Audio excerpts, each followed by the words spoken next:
Dr. Eric Kelly III and a host of phenomenal speakers from all around the globe for this 7-day virtual event that you don't want to miss. The mission of the Black Business Expo is to raise scholarship money from kids all the way from high school all the way from college. The Black Business Olympics is one of the largest Black business showcases in the world. It is an opportunity for businesses and companies to showcase their businesses globally. We are going to be giving away laptops up to $5,000 away to students. Again, I'm Olivia Appleberry, the founder of 2 Cents Finance and one of the speakers for the expo. I am so excited to see you there. For more info, go to www.blackbusinessexpousa.com or call 919-308-9090 and hope to see you there.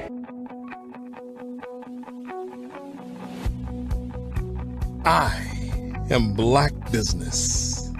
From the moment I wake until the time I sleep. Yes, I am Black Business. I am Black Business. Tell me, are you Black Business? I am Black Business. Do you support Black businesses? Listen, I support Black business because I am Black Business. Black Business Expo, one of the largest business showcases in the history of Black business in the world. The world! Sign up today at www.blackbusinessexpousa.com or call 919-308-9090. I am Black Business. I am Black Business.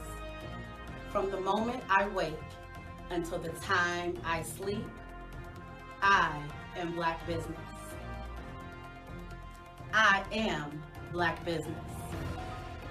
Are you Black Business? I am Black Business. Do you support Black businesses? I support Black business because I am Black Business. Black Business Expo, one of the largest business showcases in the history of Black America in North Carolina. Sign up today at www.blackbusinessexpousa.com or call 919-380-9090. I am Black Business. I am Black Business. From the moment I wake until the time I sleep, I am Black Business. I am Black Business. Are you Black Business? I am Black Business. Do you support Black businesses? I support Black business because I am Black Business. Black Business Expo, one of the largest business showcases in the history of Black America in North Carolina. Sign up today at www.blackbusinessexpousa.com or call 919-380-9090. I am Black Business. I am Black Business. From the moment I wake until the time I sleep, I am Black Business. I am Black Business. Are you Black Business? I am Black Business. Do you support Black businesses? I support Black business because I am Black Business. Black Business Expo, one of the largest business showcases in the history of Black America in North Carolina. Sign up today at www.blackbusinessexpousa.com or call 919-380-9090. I am Black Business. I am Black Business.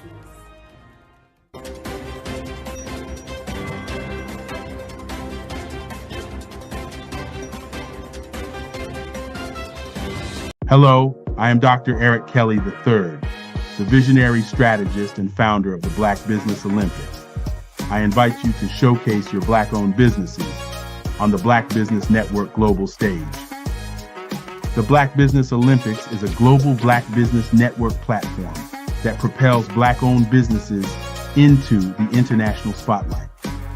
By showcasing your business on the Black Business Olympics platform, you can reach a worldwide audience of potential customers, partners, and investors. You can also establish yourself as a thought leader and expert in your field, attract lucrative partnerships, and more speaking engagements. In addition, the Black Business Olympics platform provides a valuable opportunity to connect and collaborate with like-minded entrepreneurs and business professionals from around the world. This can lead to new business opportunities, ideas, and relationships. Finally, by sharing your story and expertise on the Black Business Olympics platform, you can inspire and empower others. This is a powerful way to make a positive impact on the world and leave a lasting legacy. If you are a Black-owned business owner, I encourage you to seize the opportunity to showcase your business on the Black Business Olympics platform. It is a once-in-a-lifetime opportunity to make an indelible mark on the world.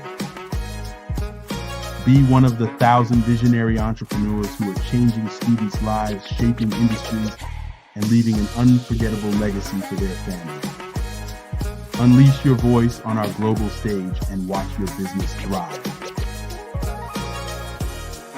Black Business Olympics is one of the largest Black business showcases in the history of Black business in the world. Yes, the entire world. Just give me a call today at 919-308-9090.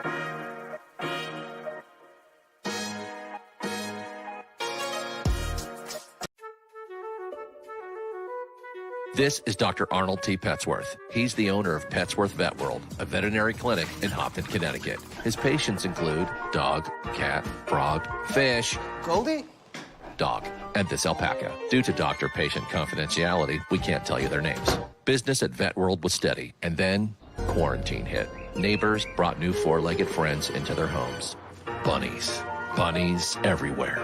Dr. Petsworth welcomed these new patients with open arms. The only problem? There were more appointments than he could manage.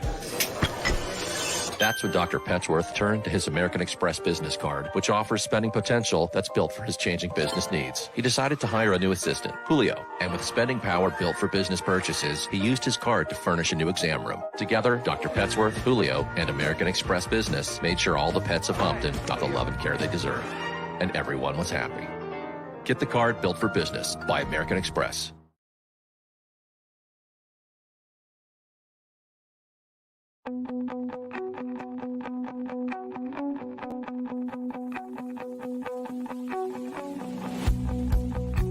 I am Black Business. From the moment I wake until the time I sleep. Yes, I am Black Business. I am Black Business. Tell me, are you Black Business? I am Black Business. Do you support Black businesses? Listen, I support Black business because I am Black Business. Black Business Expo, one of the largest business showcases in the history of Black business in the world. The world! Sign up today at www.blackbusinessexpousa.com or call 919-308-9090. I am Black Business.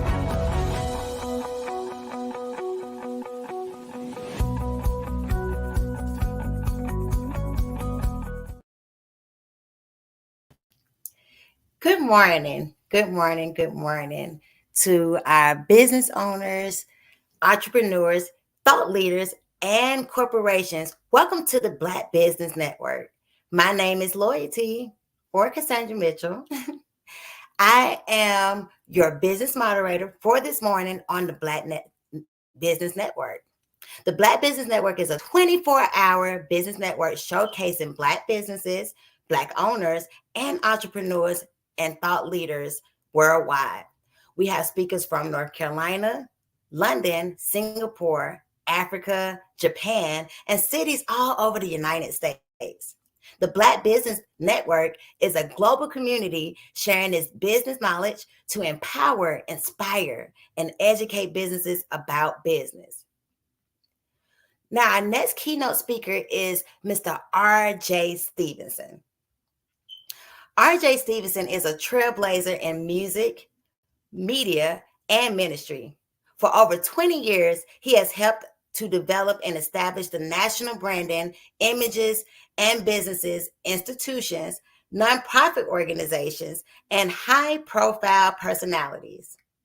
Coupling his background in marketing, branding, production, and technology with ministry, RJ has evolved as a successful serial entrepreneur and has been blessed to serve as a presenter and a speaker at various conferences and conventions as well across the globe. How big is that? He has established successful businesses and ministries in North Carolina, Arkansas, and Tampa, Florida. Help me welcome our next guest key speaker, Mr. R.J. Stevenson. Welcome to the stage. Hey, Cassandra, thank you so much for your How are you? wonderful introduction. I'm doing great. How are you? I am fabulous. It's so amazing to have you here today. So yes, tell us more about yourself. We would love to hear. Thank you so much. Hey, everybody. My name is RJ Stevenson, also known as the Creative Director. I'm the CEO and founder of Creative Concepts Production and Design. My company is based in Tampa, Florida, but I've also been able to establish business presence in North Carolina, Arkansas, and I'm getting ready to come back home to North Carolina. Thank you to Dr. Eric Kelly for, again, making this opportunity available as you are empowering and impacting so many Black businesses across the globe. It's my pleasure to be speaking with you today. I want to talk about something that is near and dear to my heart. It's something that every entrepreneur could really take advantage of, and that's this conversation about branding. Branding is sort of new in terms of the marketplace. We've been doing it for a very long time, but before we sort of talked about it from a perspective of marketing.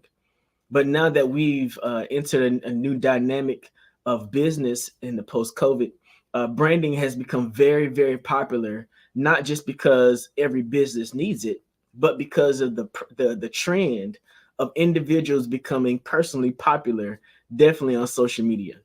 So today I want to talk about 5 simple steps to develop your brand. 5 simple steps to develop your brand. Now, you may still be asking the question, what is a brand? Because the term brand is used so often, it's often very confusing to understand what a brand is. Some people think that they're a brand. They may or may not be a brand. Some people have developed some kind of product or service and believe that that's a brand. It may or may not be a brand. Let me tell you what a brand is. A brand is a consistent, simply stated way to communicate who you are. That's a brand. A brand has to do with what color you wear, has to do with how you communicate and speak. It has to do with where you're located. A brand has all to do with establishing what your identity is, whether we're talking about your personal identity or the identity of a product or service that you provide. That's a brand. Now, let's talk about a very recognizable brand. There's this particular brand that stems itself off of these golden French fries. You may not even recognize that it was golden French fries, right? But that's the brand mark of a very, very strongly and long time established restaurant in the fast food industry.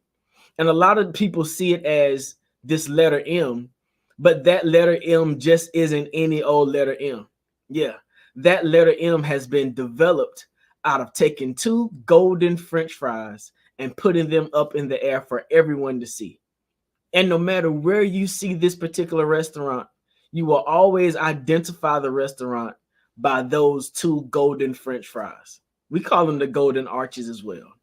Now, why is it so that whenever you get too close to an intersection or a city, you can look up in the sky and see these two golden arches or French fries? You may not even see the name of the restaurant written out or spelled out, but you clearly recognize exactly who it is, and you also recognize what you can expect by introducing yourself to that brand. And because the brand is so consistent, remember that word, consistent, it continues to stand the test of time. That brand could show up on the corner in an underdeveloped community. And after a little bit of time goes by, you'll see some other brands that are highly recognizable come into that same space because that brand has established itself in the business market as a place that continues to thrive. We used to see underneath those golden French fries a number that let us know exactly how many customers have been served at that location.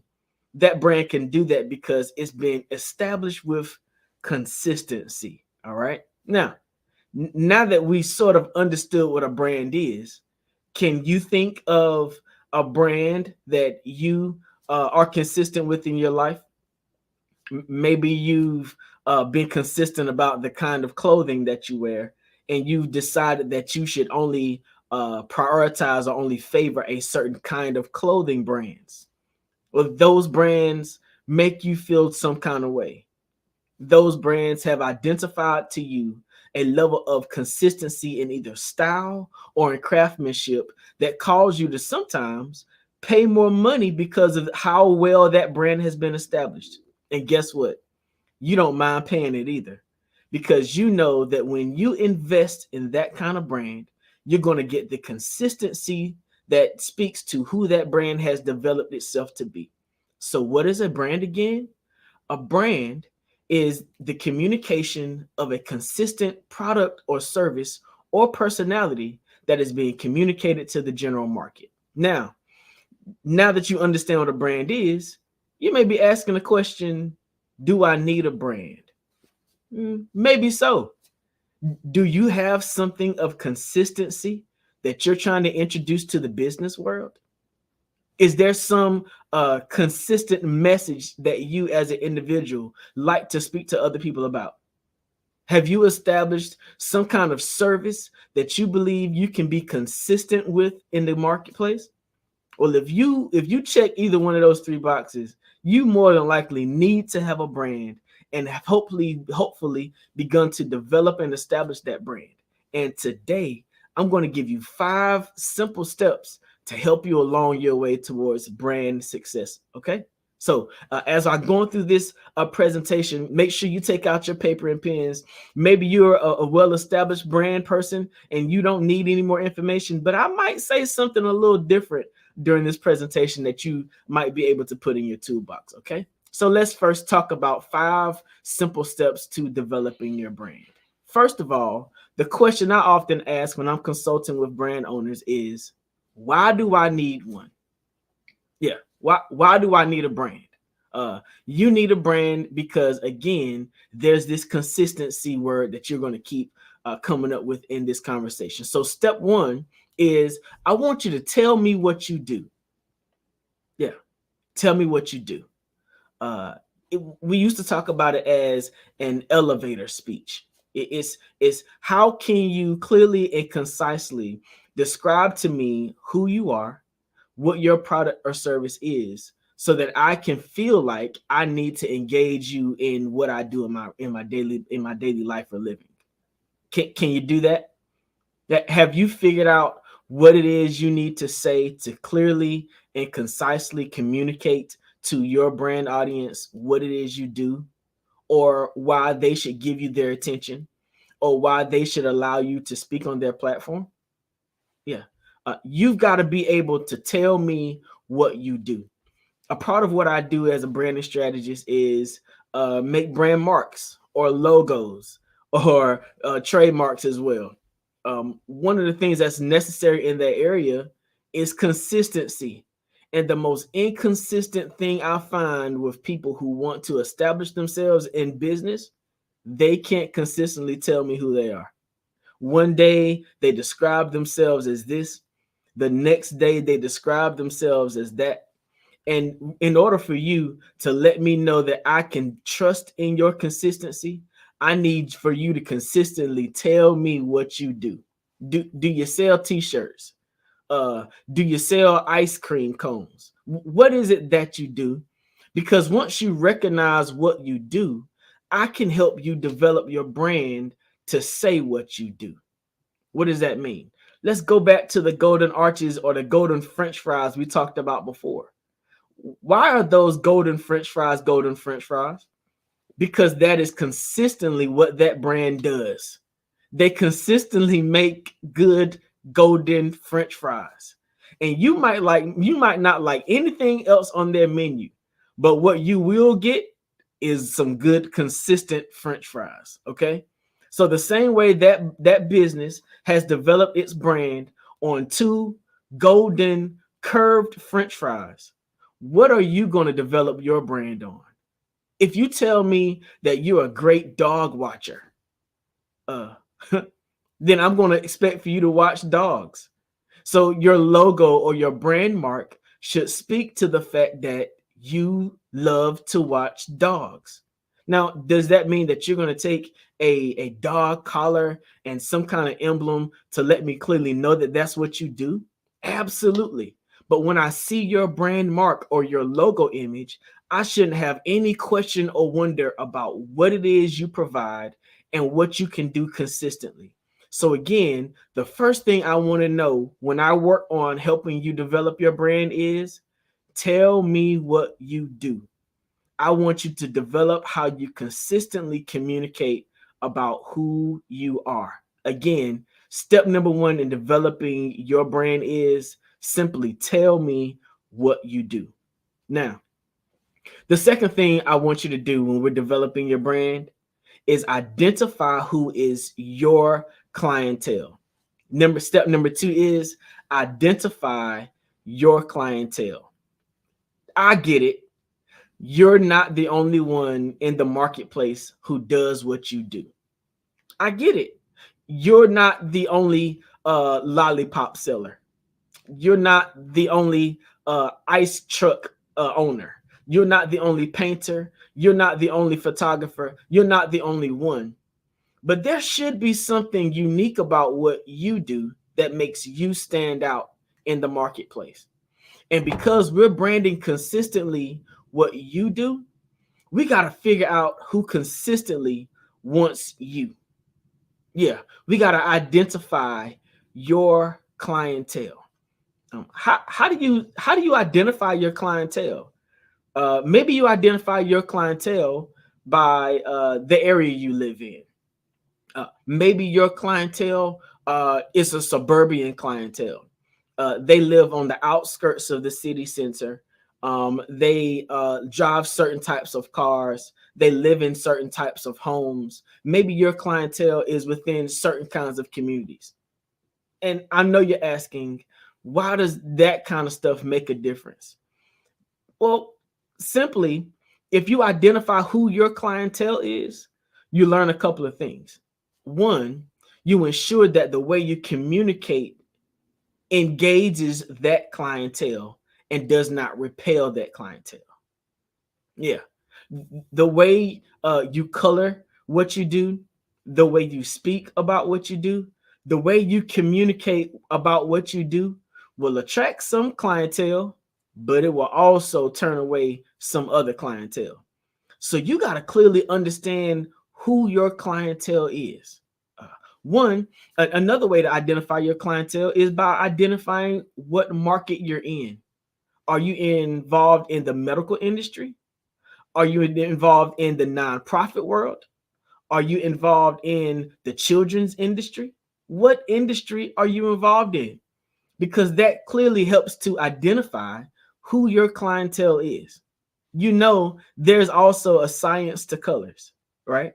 And so most designers, once we're helping you developing your brand, we want you to be clear about, again, who you are and who is your clientele, because there's something called color science. Yeah. We want to make certain that even the colors that we're using to represent your brand attracts the kind of clientele that you're looking to attract. Some clientele aren't looking for bright, bold colors. They're looking for something warm and calming. And if your bright and bold does not attract warm and calming clientele, then guess what? There's going to be a difference between how you communicate who you are and the kind of services you want to provide, and how you connect those services or products to the clientele you're looking for. Are you trying to create some kind of discounted brand? Because you know there's no problem with developing a product or service that is geared towards a audience or clientele that needs discount pricing. That's fine. That just means that we recognize that you can't develop a product and package it in a way that costs a little bit more money, because you know sometimes the packaging that you wrap your products in is the thing that drives up your price. And if your clientele is looking for a discounted product, they may not care so much about that nice upgraded packaging. And so if that's the case, you've got to make sure that your brand is consistent with the clientele that you're trying to attract. So let's go back over these first two steps in developing your brand. First step is be able to tell me what you do and be able to tell me consistently. All right. The second step is understand who is your clientele. Now that you've been able to tell me what you do consistently and you've been able to determine your clientele, you're ready for step number 3. Step number 3 is tell me what it looks like. Yeah, I know you've got great vision. I know you've got great goals. But if you can't tell me what it looks like, we're only going to be able to go as far as writing down your vision. Yeah. In the step of telling me what it looks like, we start to determine how we're going to add color to your vision. What does adding color to the vision mean? Well, most designers will tell you that we prefer to make your logo in black and white, because if your logo can be presented in black and white, that means that it can be transferred to other media and other applications. What does that mean? If I'm wearing a jacket like this and I want to have a lapel pin, well, if I'm going to apply your brand to a lapel pin, I normally need to give that brand to someone in a vectored image. And normally the best way for me to do that is to present it first in black and white. Once I can present your image in black and white, then I can colorize your vision or your image based on who your clientele is. But the basis of that image is going to be in black and white. Now that I've got your brand mark or your logo, I need to know how to color it. So I need to develop a consistent brand image. Most of us will tell you that's called a branding guide or a media guide. It lets you know the kind of environment that you want your brand image to be seen in. Do you want your brand image in crimson red or fire engine red? Do you want your brand image in aqua blue or do you want it in hunter green? Because if you're specific about your branding image, then you want your brand shown consistently every time. Most companies go to the extent of developing what's called a media guide that also includes a Pantone color coordination. That means that every time you see that brown, it's going to be the consistent brown. Every time you see that purple, it's going to be that brand's consistent purple every time, because that brand developer has decided how they want to be consistently seen. But maybe your brand image isn't a logo. Maybe you are your brand image. And for many of us as small business owners, We are the brand image. We walk around carrying the brand. So what does that mean? That means I want you to tell me what your brand looks like. I want you to present yourself in a consistent way every time I see you. That means that when I get up in the morning and go to the barbershop, right? That means that when I go and people see me at the barbershop, they need to be consistent about the way they see me. No, they can't see my brand with my clothes sagging off my behind. They can't see my brand with my shirt wrinkled. If they're going to take me seriously as the person who walks around being the representation of my brand, they need to see something consistent about me that shares and communicates with the general public about the quality of the product that I present. They need to know that I can speak eloquently. So if I'm asking people to consider me as a speaker for their event or for their conference or whatever the case, when I'm speaking to them at a grocery store, they're listening to me give them a 5 or 10-minute experience that indicates to them what they're going to hear from me on a consistent basis. Am I going to cut verbs? Well, if their clientele isn't a cut and verb type clientele, then that's not something that I should be doing as I'm presenting myself to people. And believe it or not, let me tell you this story. I remember a beauty salon person who was a cosmetologist. And the cosmetologist would always say that the reason why they never had their hair done is because they always took their time to make sure that their clientele looked the best that they could. And if they felt like if they took the time to do their hair and beautify themselves, that they weren't giving the right proper attention to their clientele. Now, I don't know how you feel about that situation, but it just doesn't make sense to me.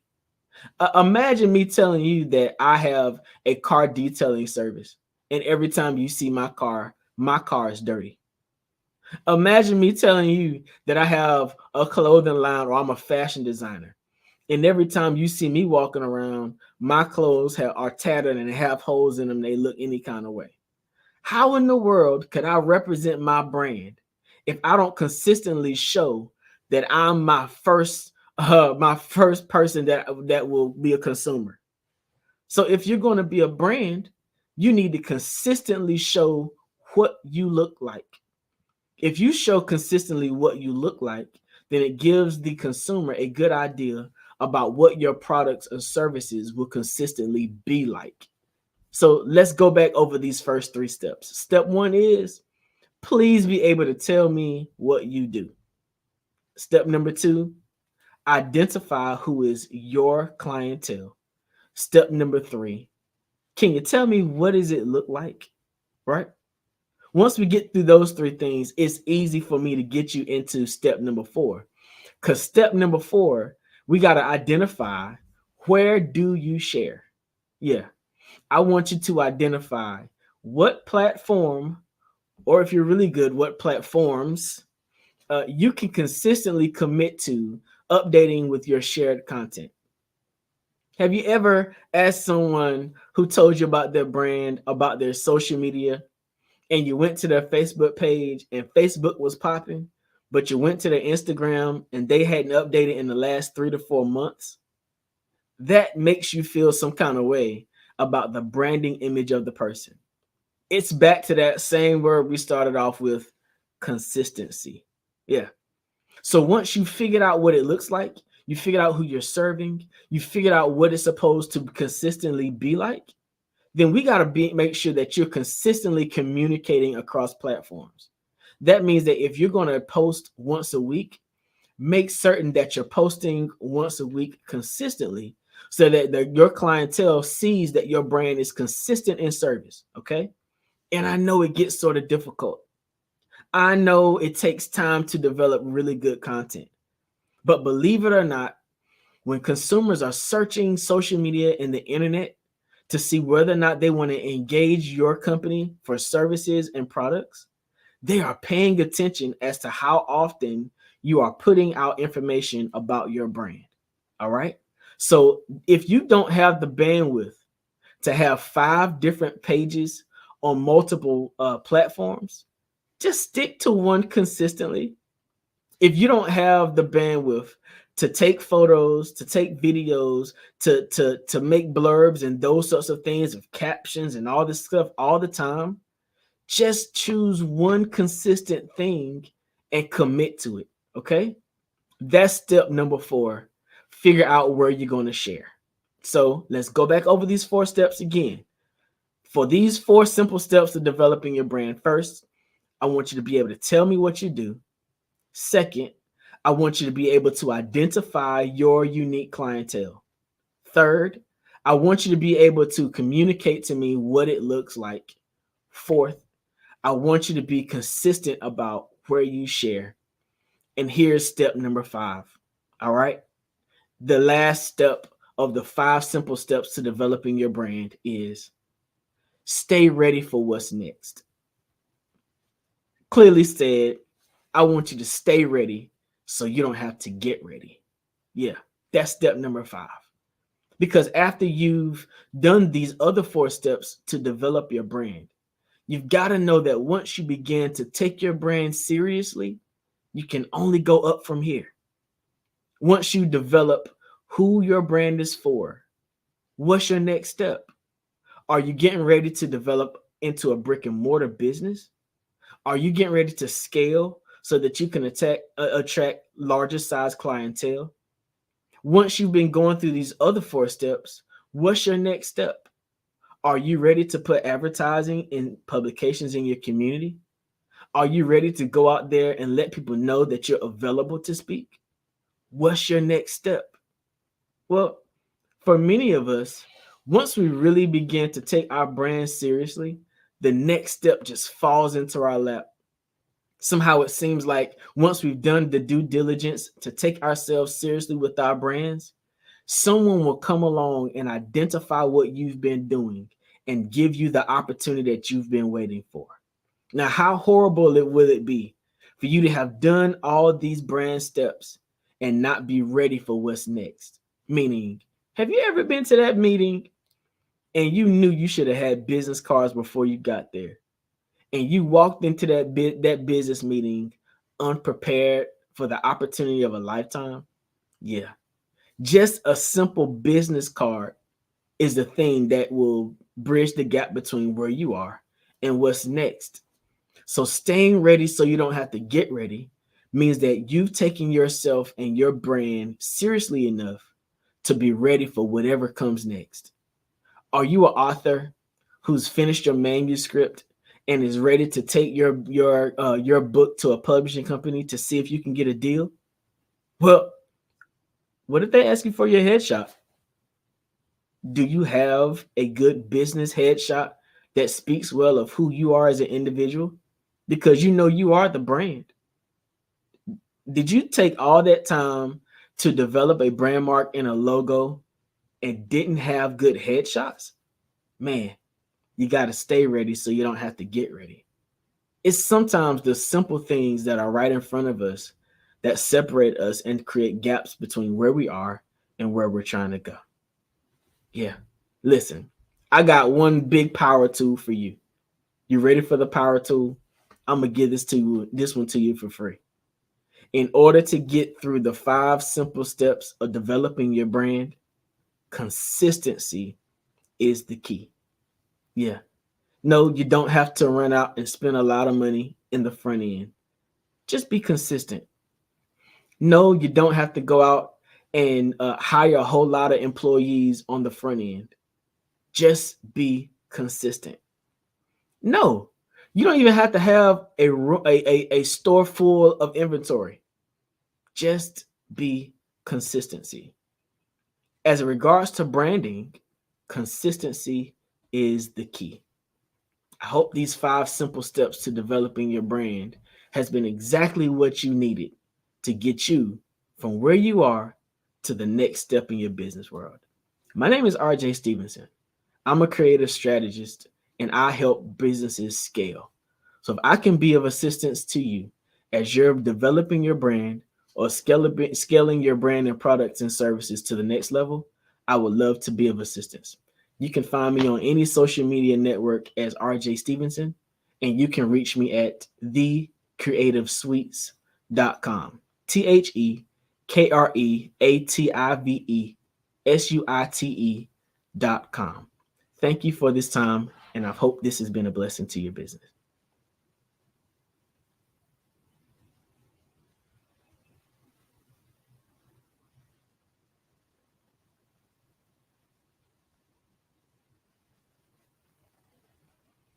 If you're watching at this time and you have any questions or comments, feel free to put them down in the chat, and I'll do my best to answer them to the best of my ability. Man, this is such a great platform, the Black Business Network and the Black Business Olympics. It has caused me to be in places that I never thought I'd be before. I want to thank Dr. Eric Kelly for this great, tremendous opportunity and look forward to doing more in the future. Well, thank you so much for your expertise and sharing your expertise with us on the show. Thank you, Cassandra. It's been great.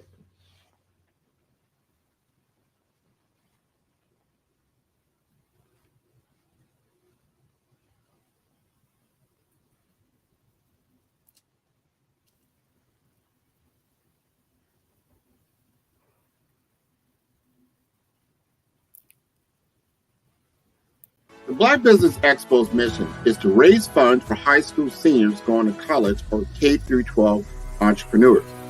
This expo is a fundraiser for students. Please, you may go to www.blackbusinessexpousa.com to donate to the scholarship fund or use the Cash App at $BBXUSA. Our goal is to give laptops and up to $5,000 to 10 students. Students can register online at www.blackbusinessexpousa.com. Every dollar counts. Please donate to the Black Business Expo USA Scholarship Fund.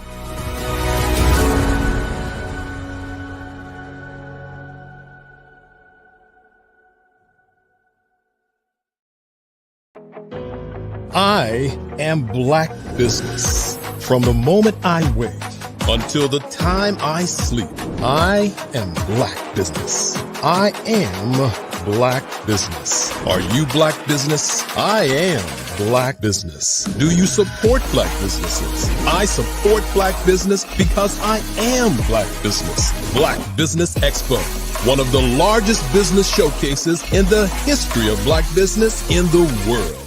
Sign up today at www.blackbusinessexpousa.com or call 919-308-9090. I am Black Business.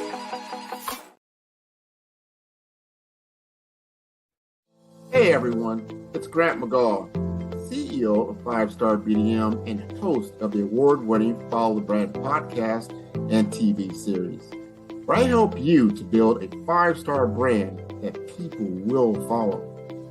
My genius is personal brand development through intelligent communication and helping you achieve your business and career goals. I am a requested speaker on digital technology and brand development issues. I want to work with you to increase the value of your current opportunities while attracting new ones. Every one of you is unique, and we all share challenges that can be addressed through smart branding. As a super connector, I work with you as an executive coach to guide you along the complicated business and career development road, providing the enhancement tools and information you need to succeed. Together, I will help you succeed in today's challenging business climate. I will evaluate and measure your progress. Best of all, I am right alongside you every step of the way. Build the brand called you. Genius is coming.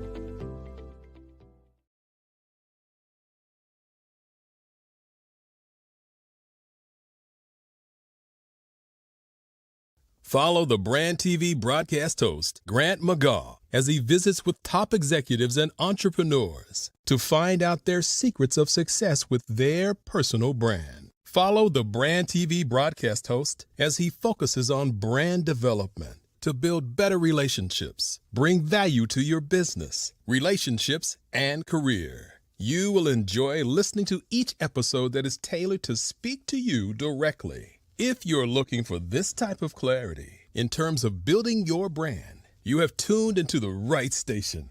Each episode will help you to shape a conversation in the 5-star BDM network of 20,000 professionals and become a springboard for your corporate engagement and business opportunities. Each guest will frame their story in the areas of personal branding, business development, career development, financial empowerment, and technology innovation. Grant McGaw explains why he is the CEO and owner of his own professional career. Grant is an accomplished business leader and entrepreneur who wants to give back to individuals to grow their personal brand strategy. Tune in as he weaves his story about new possibilities, while to you exceed expectations. If you love storytelling, this show will make for fun.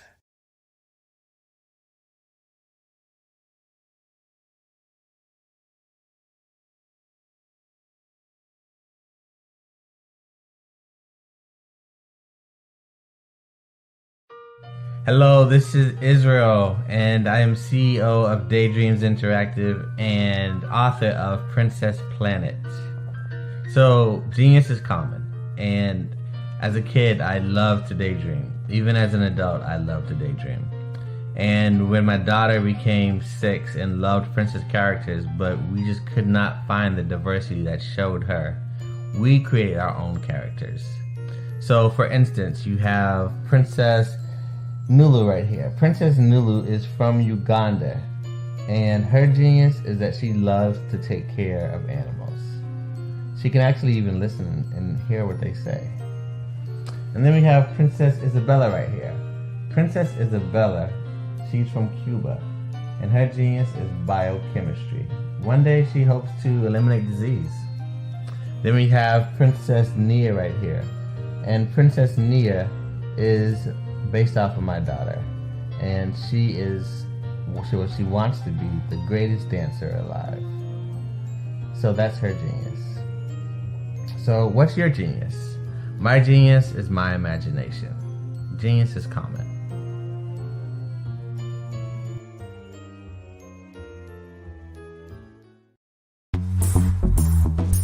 Attention all entrepreneurs and companies. Are you looking for reliable and efficient virtual assistants and back office support to help you manage your business tasks? Look no further than Superwoman Business Services. Our team of virtual assistants provides a full range of administrative support services, including operations management, social media marketing, and much more. We also offer website design services to help you create a professional online presence that reflects your unique brand. In addition to administrative support and website design, we offer business development and structuring services to help you grow your business and achieve your goals. We'll work closely with you to identify areas of improvement and develop a customized plan to help you reach your full potential. At Superwoman Business Services, we understand that running a business can be overwhelming and time-consuming. That's why we're here to help you fly high and achieve success. Our virtual assistants are highly skilled, experienced, and dedicated to providing you with the support you need to thrive. Come fly with us and take your business to new heights. Let us help you become the superhero entrepreneur you are meant to be.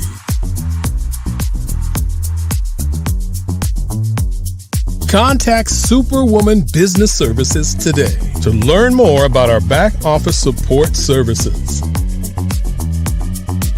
Come fly with us and take your business to new heights.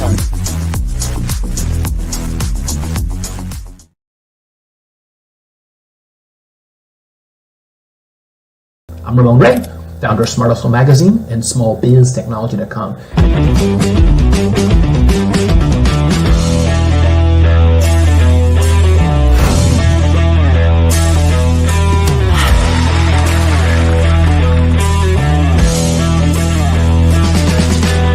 You're here today to celebrate small business success. Stand up on your feet. You rocked the house. It was amazing. Didn't we learn? For me, success comes from failure. One thing not to do is shake somebody's hand like this.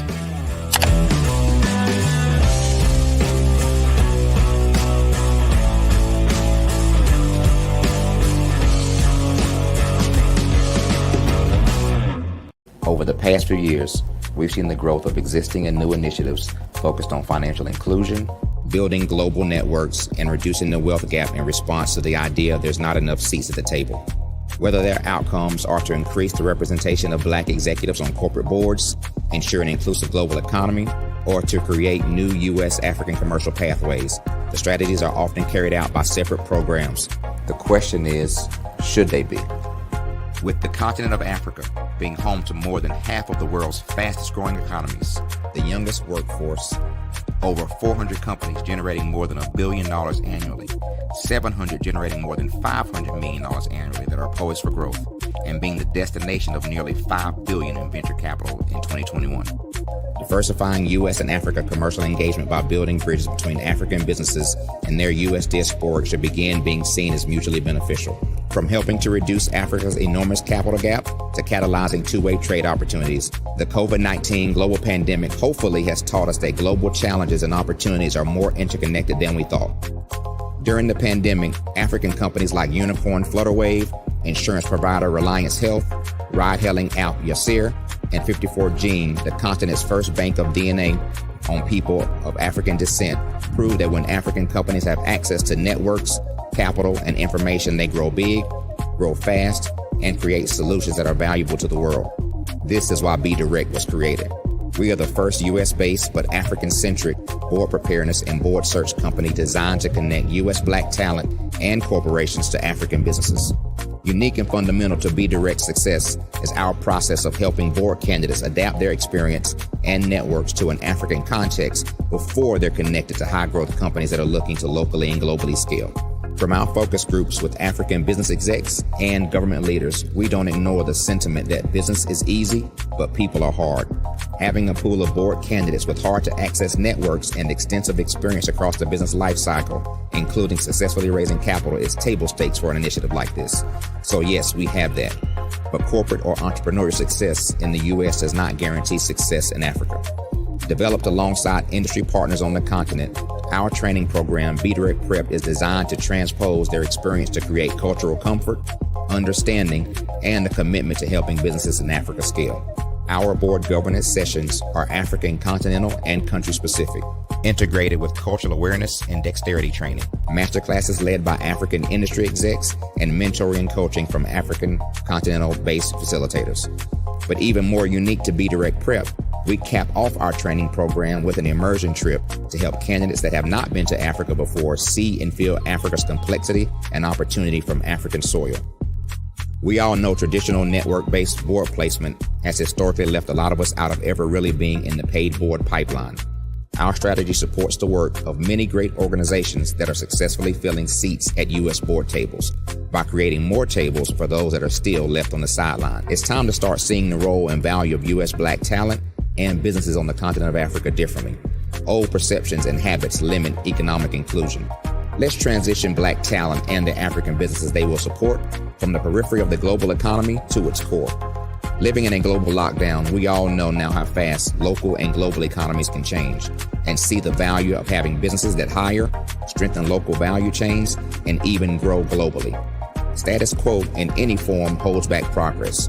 We must democratize U.S.-Africa commercial engagement by socially and economically connecting cultures that have long been disconnected. It's time for Africa's U.S. diaspora to redefine their global value by helping African businesses scale continentally and globally.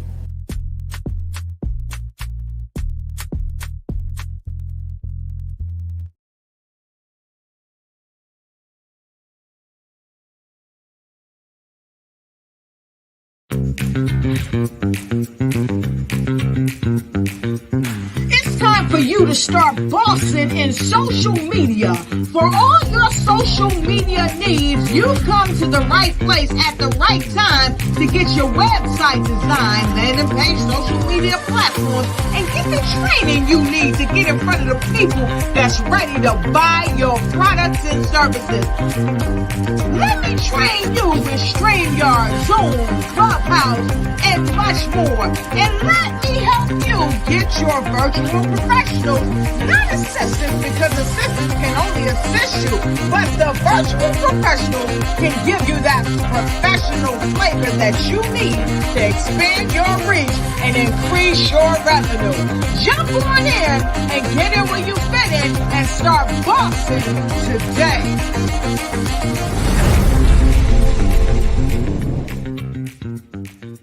Are you a forward-thinking entrepreneur or business owner? The world is changing faster than ever, and it's time to pivot and adapt to the future. Hello LLC is here to help you do just that. Hello stands for helping enterprises leverage leading-edge optimizations. Our innovative solutions can streamline operations, reduce overhead costs, and give you a competitive edge in a market projected to reach $5 trillion by 2030. By pivoting to the metaverse, businesses can tap into a rapidly growing market that is projected to be a significant part of daily life for 25% of Americans by 2026. As a full digital metaverse agency, the Hello LLC can help you create custom solutions to streamline operations, increase productivity, reduce costs, and drive brand recognition. Why should you pivot to the metaverse with the Hello LLC? By leveraging cutting-edge technology, you can provide immersive experiences for your customers, expand your global reach, and unlock new revenue streams. Contact us today to make the pivot.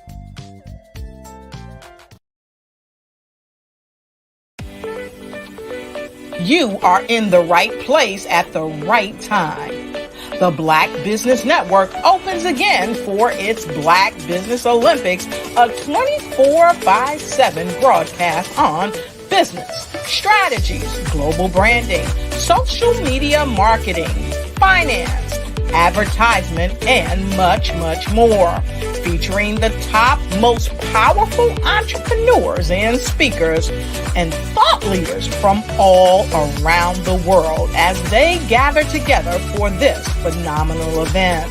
Join the Black Business Network streaming live into the metaverse, STEM City, USA, Black Multiverse, Pod TV, Roku, Hulu, iHeartRadio, Apple TV, YouTube, TikTok, Instagram, Google Podcasts, Facebook, LinkedIn, IBM TV, Spotify, and Twitch. Tune in today and be a part of this amazing movement. The Black Business Olympics welcomes you.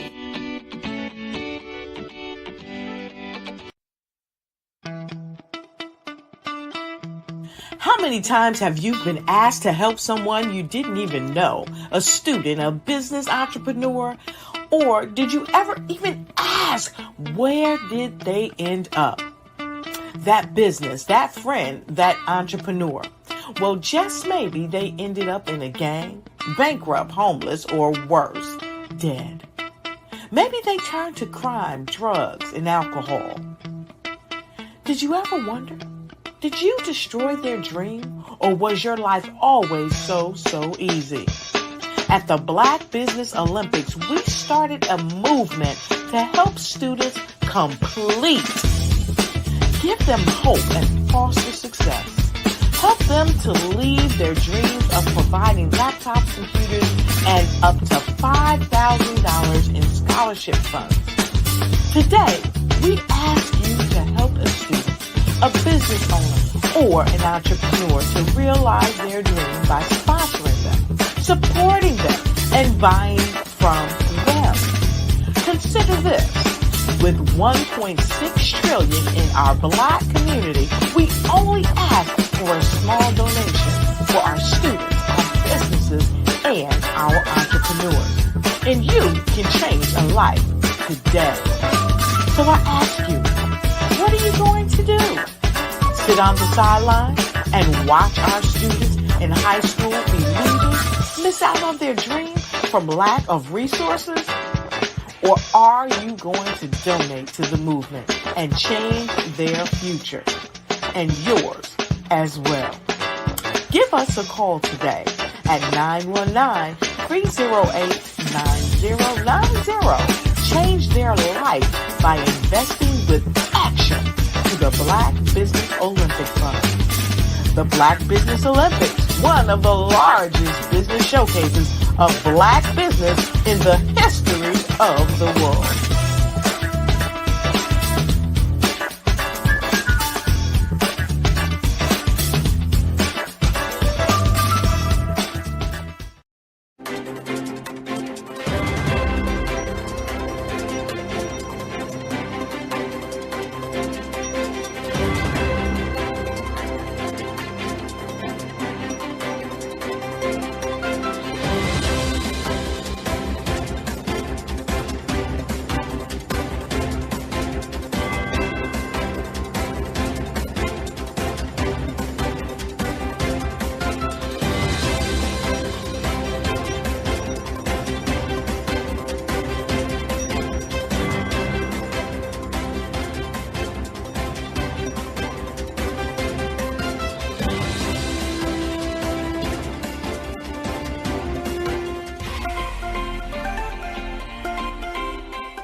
Dr. Eric Kelly III and a host of phenomenal speakers from all around the globe for this 7-day virtual event that you don't want to miss. The mission of the Black Business Expo is to raise scholarship money from kids all the way from high school, all the way from college. The Black Business Olympics is one of the largest Black business showcases in the world. It is an opportunity for businesses and companies to showcase their businesses globally. We are going to be giving away laptops up to $5,000 away to students. Again, I'm Olivia Appleberry, the founder of 2 Cents Finance and one of the speakers for the expo. I am so excited to see you there. For more info, go to www.blackbusinessexpousa.com or call 919-308-9090 and hope to see you there.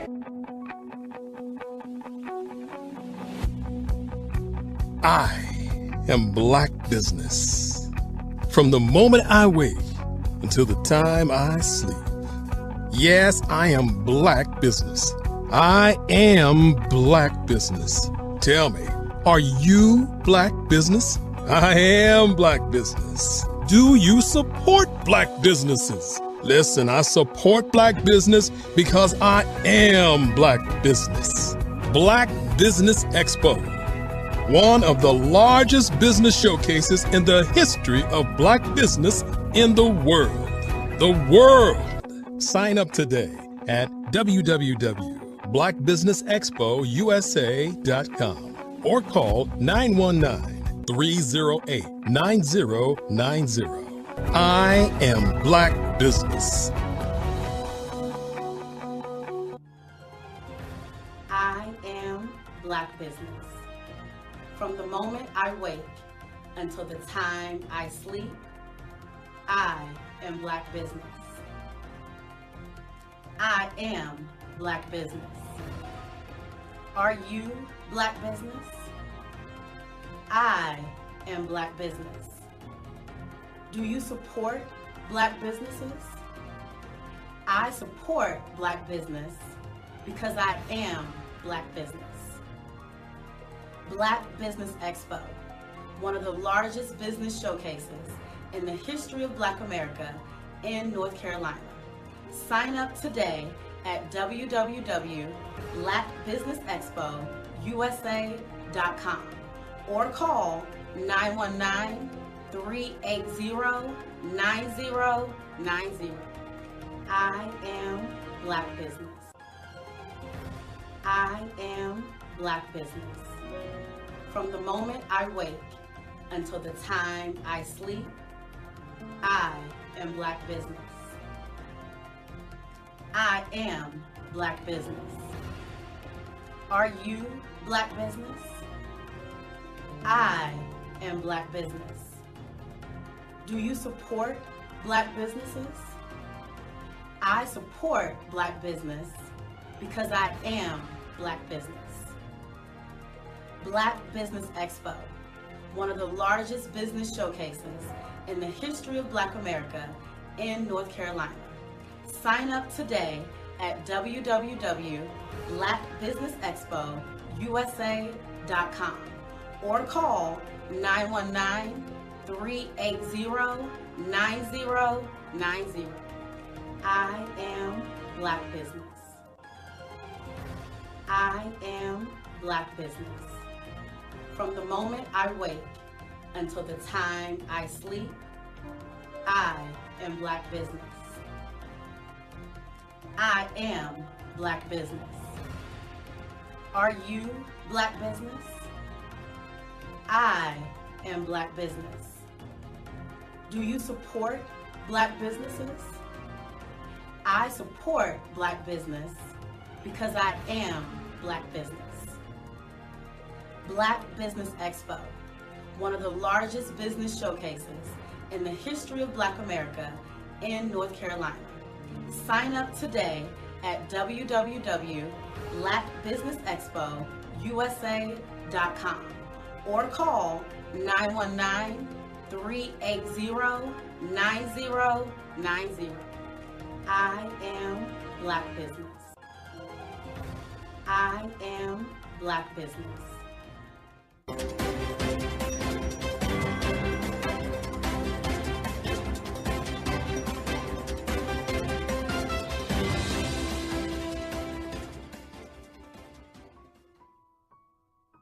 Artist to me is a creative expression of something from nothing.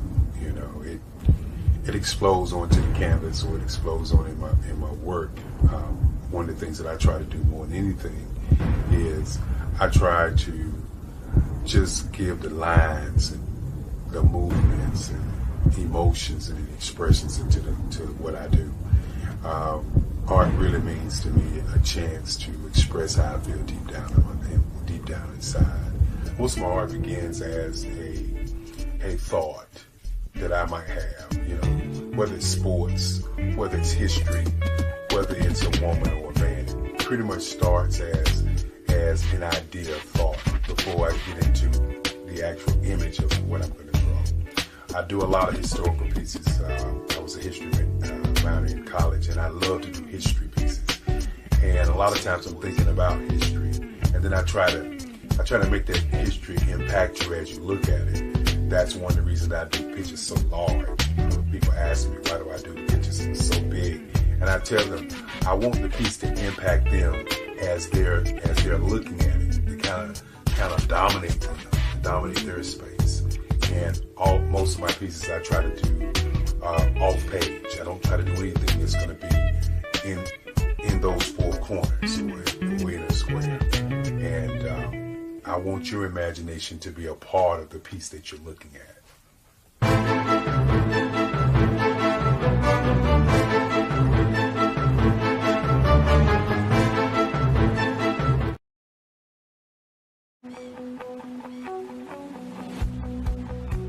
I am Black business. From the moment I wake until the time I sleep. Yes, I am Black business. I am Black business. Tell me, are you Black business? I am Black business. Do you support Black businesses? Listen, I support Black business because I am Black business. Black Business Expo, one of the largest business showcases in the history of Black business in the world. The world. Sign up today at www.blackbusinessexpousa.com or call 919-308-9090. I am Black business.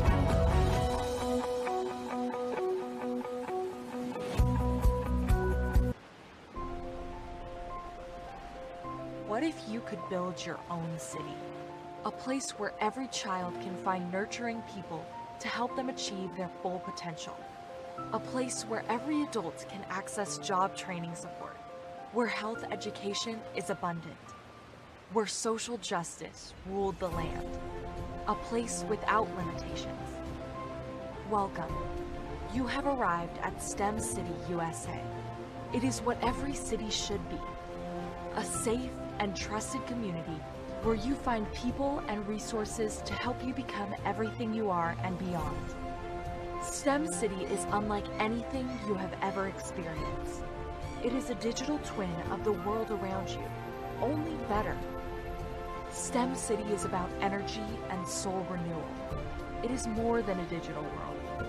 You can almost feel the power of live cultural events, music, and theater.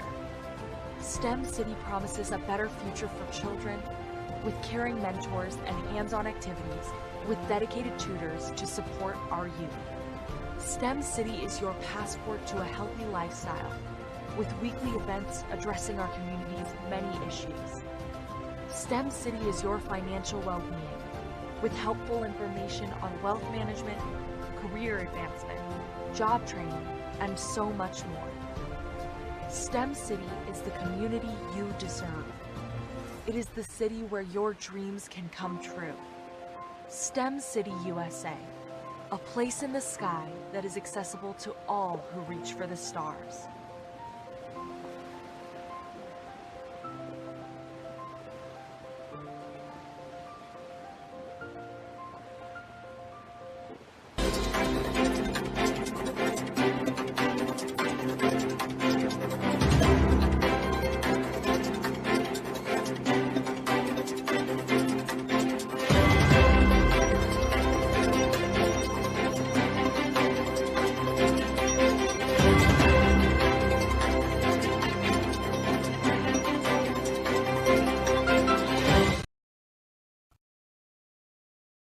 Artist to me is a creative expression of something from nothing.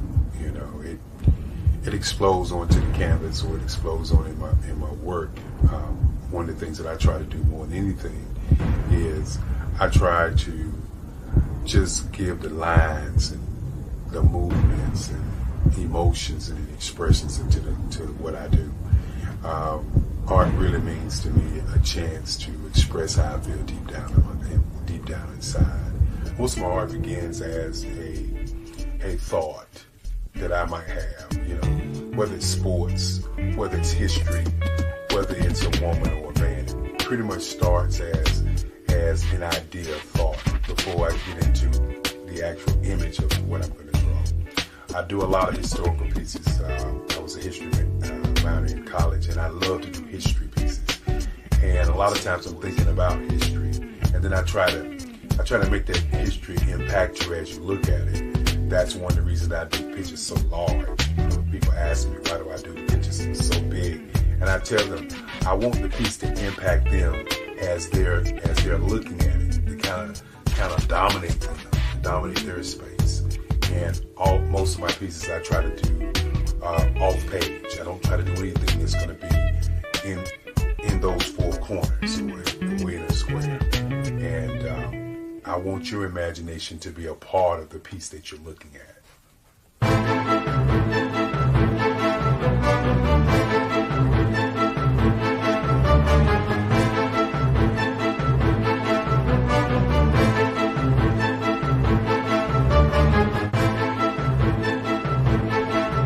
The way I feel when I'm drawing, when I'm creating something, is I feel free.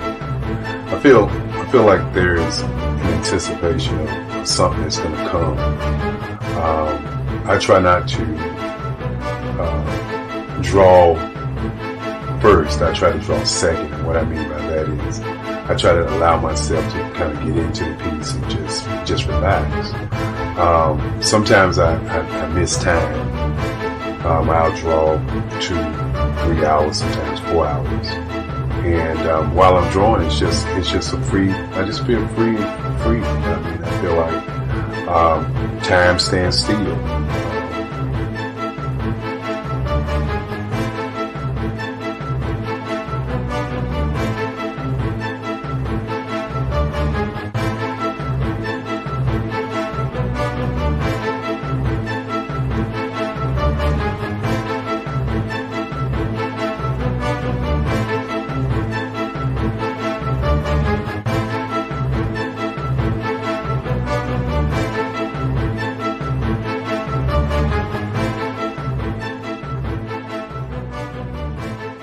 that's what it's all about in terms of the lines and the colors in my work, is to get an expression, to go deeper and past just what you see on the surface, but to go in and try to find an expression that everybody gets a different taste of what that expression is, whether it's anger or whether it's being happy or whether it's being, kind of calm or nonchalant. That expression that people take away from the piece is the most important part of what I do as an artist. Bold is the size of my pieces, where I try to do the piece larger than life, to kind of push forward toward you. And that's what the boldness is all about. It's not so much about the lines, it's about the size.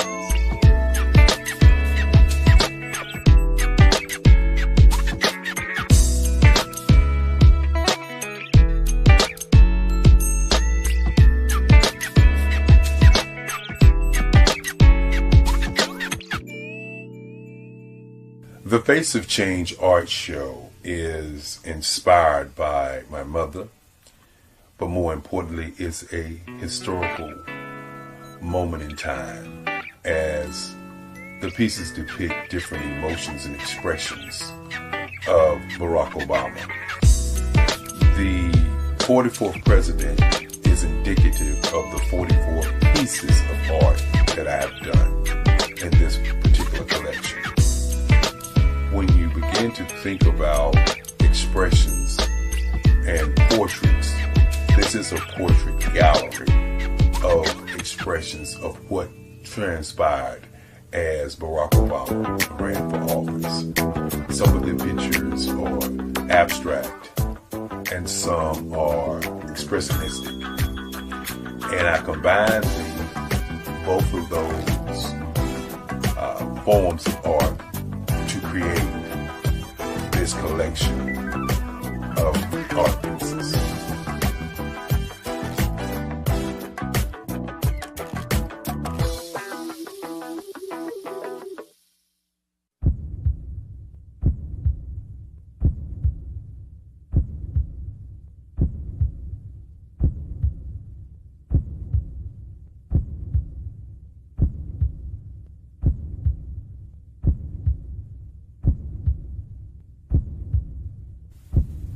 Overcomer,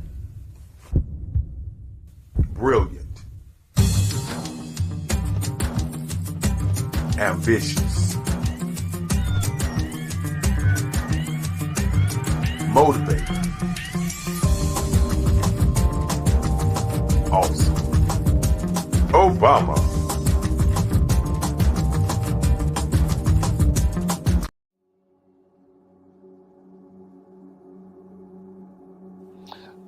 I was born and raised in southeastern West Virginia, the coal fields. My father was an AME minister.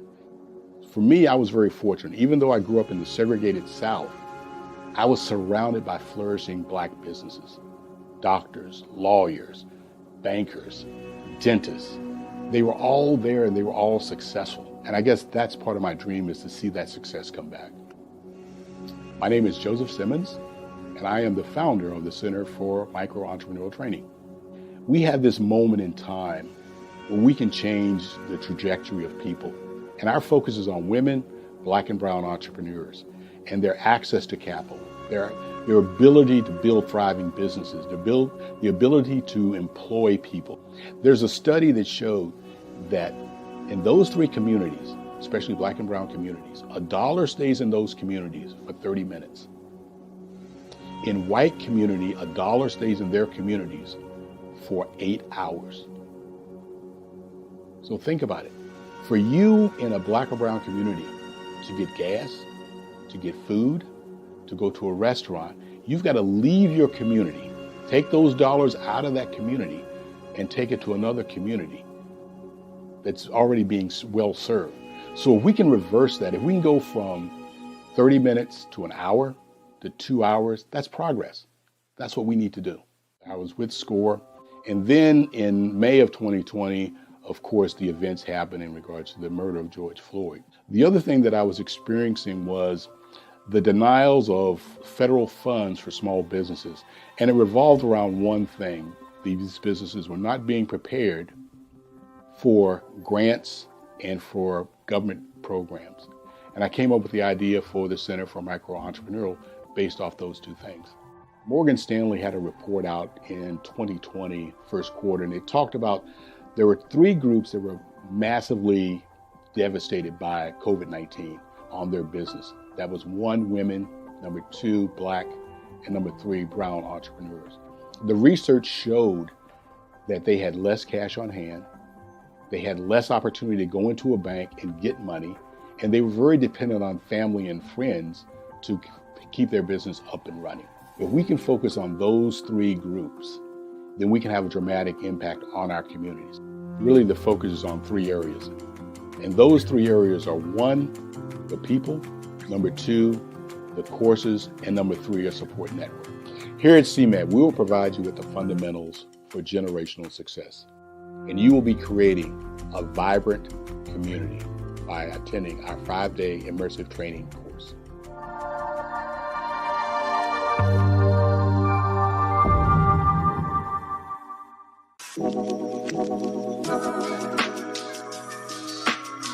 The African company and the African CEO is making a conscious decision to bring on someone external to the continent versus bringing on someone who is from Ghana or Kenya or South Africa.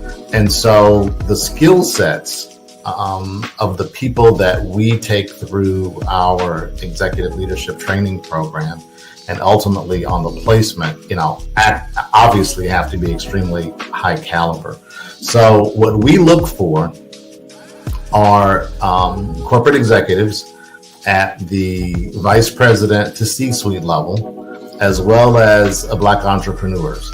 When we look at the Black corporate executives, we're looking for some very specific skill sets, whether that be around supply chain, sales and marketing, engineering, product development. We want our folks to be able to add immediate value to the corporate board, right? And the other thing is, even if they don't necessarily have specific industry experience, they're bringing a diversity of thought.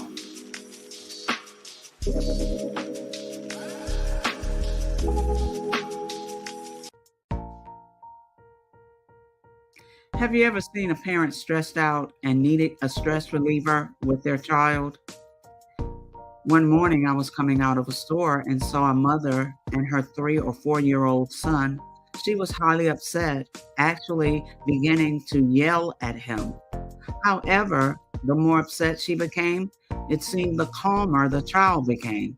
He sat down on the sidewalk, crisscross applesauce, folded his arms, and looked up at her with a smile.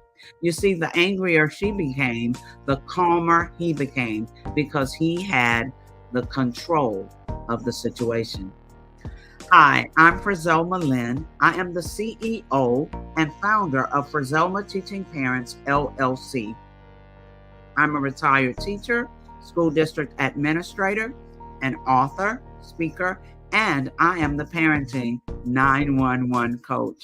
My mission is to rescue families by equipping parents with proven, effective, and practical strategies to enhance their parenting skills. Many times we as a society expect parents to teach, train, and raise their children without providing the necessary tools they need to accomplish this. However, parenting issues cannot be resolved without intervention. Therefore, Frizelma Teaching Parents has provided coaching programs, digital courses, and live webinar trainings to provide step-by-step research-based parenting strategies, even for parents whose children are disrespectful, defiant, for those who have been diagnosed with ADD and ADHD, and even for parents of adult children. No longer will you have the need to feel like you are a failure as a parent. you'll now have the tools needed for each situation. Trust me on this one. Go to www.parenting911.org. Book a 15-minute strategy session with me or choose one of the coaching programs. Our training helps parents relieve stress.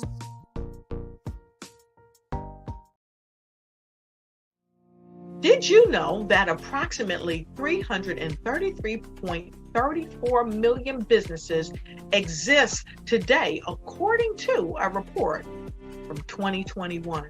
And you may be one of those businesses, or maybe you're not in the business market yet, but you're aspiring to be a business owner. Well, guess what? You're in the right place at the right time. Because let's face it, everything is about timing and opportunity. Hi, my name is Dr. Lotus Richey, and I'm the CEO and founder of the Lotus Richey Coaching and Consulting LLC, along with the Lotus Richey Ignite Show. 15 minutes of success with Dr. Lotus Richey, as well as books to boom your business and bring who you are. And today, I want to bring this amazing message to you about the Black Business Network and the Black Business Olympics. See, the Black Business Network and the Black Business Olympics is designed to help people just like you, that's right, that look like me, to take their business to the next level. Not just in your front yard or your backyard, but globally. The Black Business Network and Black Business Olympics is designed not to just help you survive, but to help you thrive.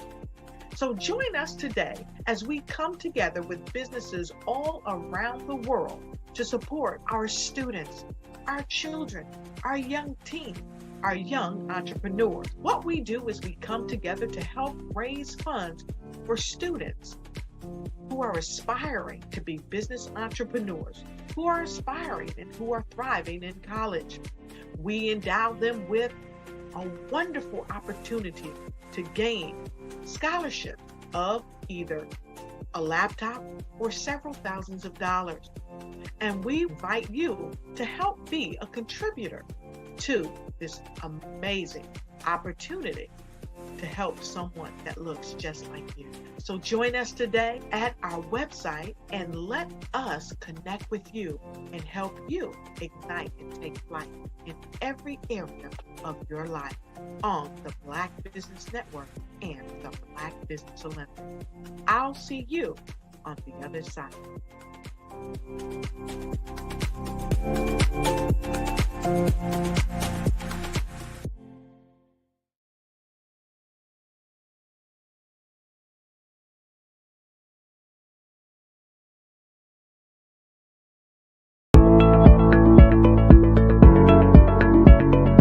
Prepare for what's coming and dominate in economic winter. Stand strong and thrive by showcasing your great products and services globally through the Black Business Network and Black Business Olympics. The Black Business Network has showcased over 2,000 companies with over $7 billion in sales each year. Over 10 million attendees have viewed the rebroadcast each month. Through the Black Business Olympics, unique styles of business training and mentoring are turning students into business owners and entrepreneurial warriors who will dominate in any economy. Gain the ultimate advantage of the Black Business Olympics, 7 days of unbelievable topics and speakers speaking around the globe. Donate your time and experience to provide expertise and scholarships to students worldwide and change the world. Now, more than ever, new insights, tools, strategies, and capabilities are needed. This is your chance for a major presentation to the world. Fill out the form and join the more than 2,000 speakers who have presented to over 200 countries. Join the Black Business Network streaming live into the Metaverse, STEM City, Black Multiverse Enterprises, Hulu, Amazon, YouTube, iHeartRadio, Apple, Facebook, LinkedIn, Pod TV, IBM TV, Spotify, and Google Podcasts. Sign up today. Spaces are limited, and we will see you there.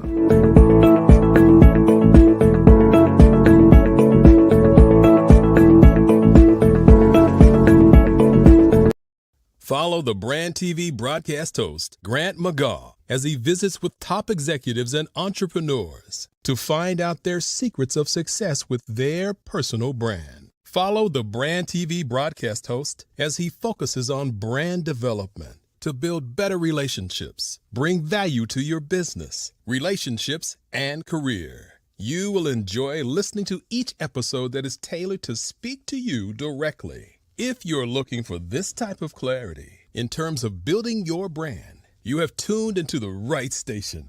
Each episode will help you to shape a conversation in the 5-star BDM network of 20,000 professionals and become a springboard for your corporate engagement and business opportunities. Each guest will frame their story in the areas of personal branding, business development, career development, financial empowerment, and technology innovation.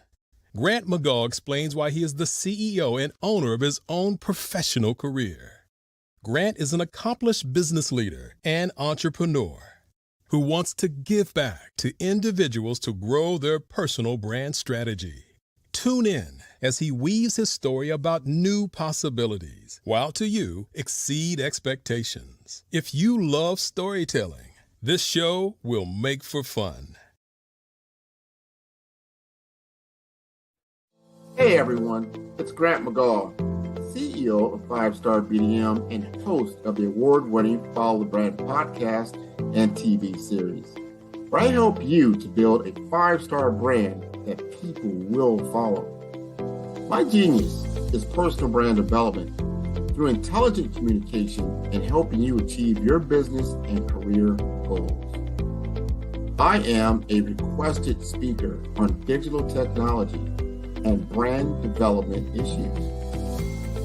I want to work with you to increase the value of your current opportunities while attracting new ones.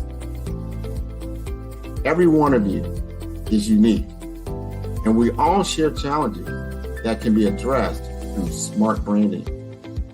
As a super connector, I work with you as an executive coach to guide you along the complicated business and career development road, providing the enhancement tools and information you need to succeed.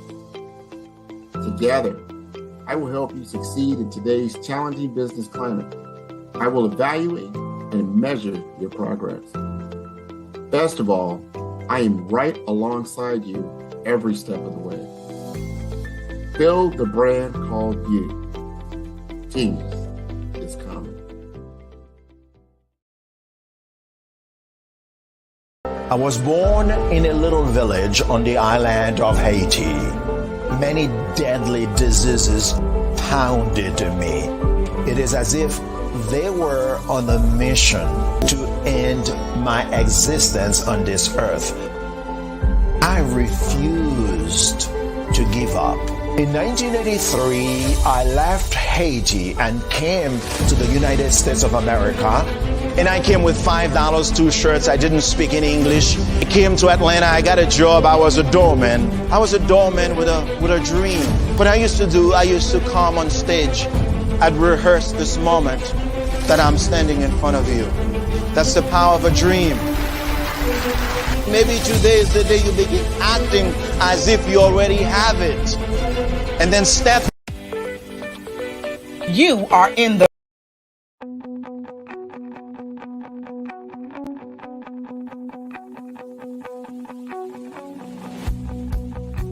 I am Black Business. From the moment I wake until the time I sleep. Yes, I am Black Business. Hello, everyone. Good morning, business owners, entrepreneurs, and thought leaders and corporations. Welcome to the Black Business Network. My name is Dr. Tandra Price. I am your business moderator for this morning on the Black Business Network. The Black Business Network is a 24-hour business network showcasing Black business owners, entrepreneurs, and thought leaders worldwide. We have speakers from North Carolina, London, Singapore, Africa, Japan, and cities all over the United States.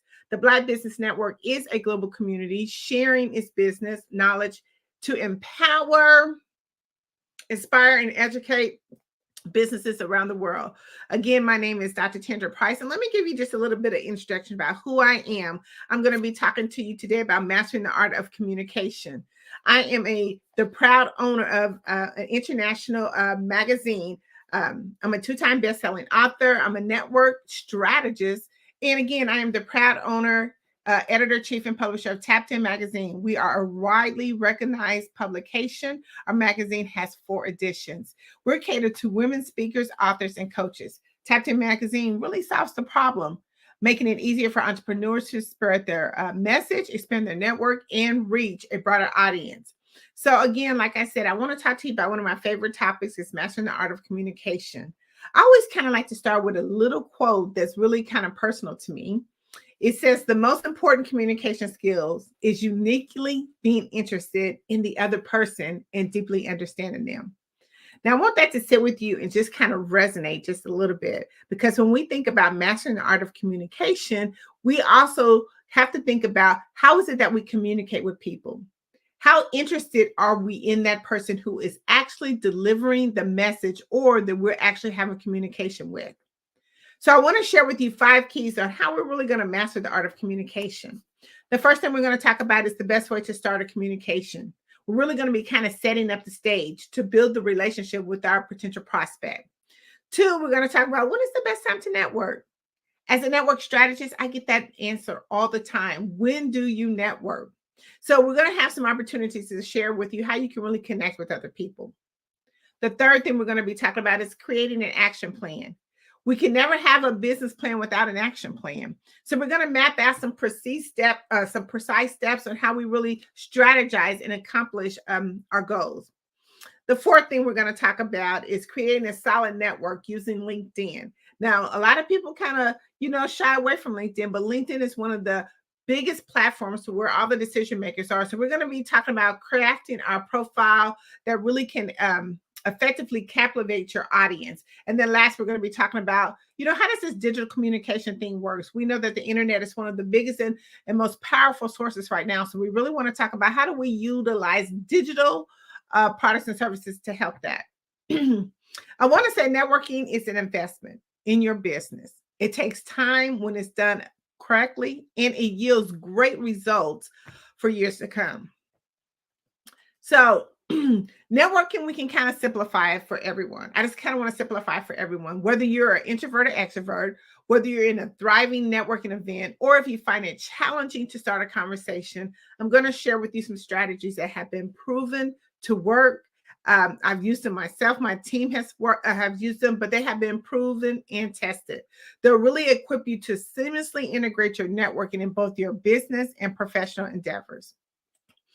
But I kind of want to talk about first, before we really do a deep dive into mastering the art of communication, some platforms right now that you can optimize for effective communication. Now, some of these you probably know, some of you probably already use, but in this sense, I just want to share with you so you can kind of just be aware of them.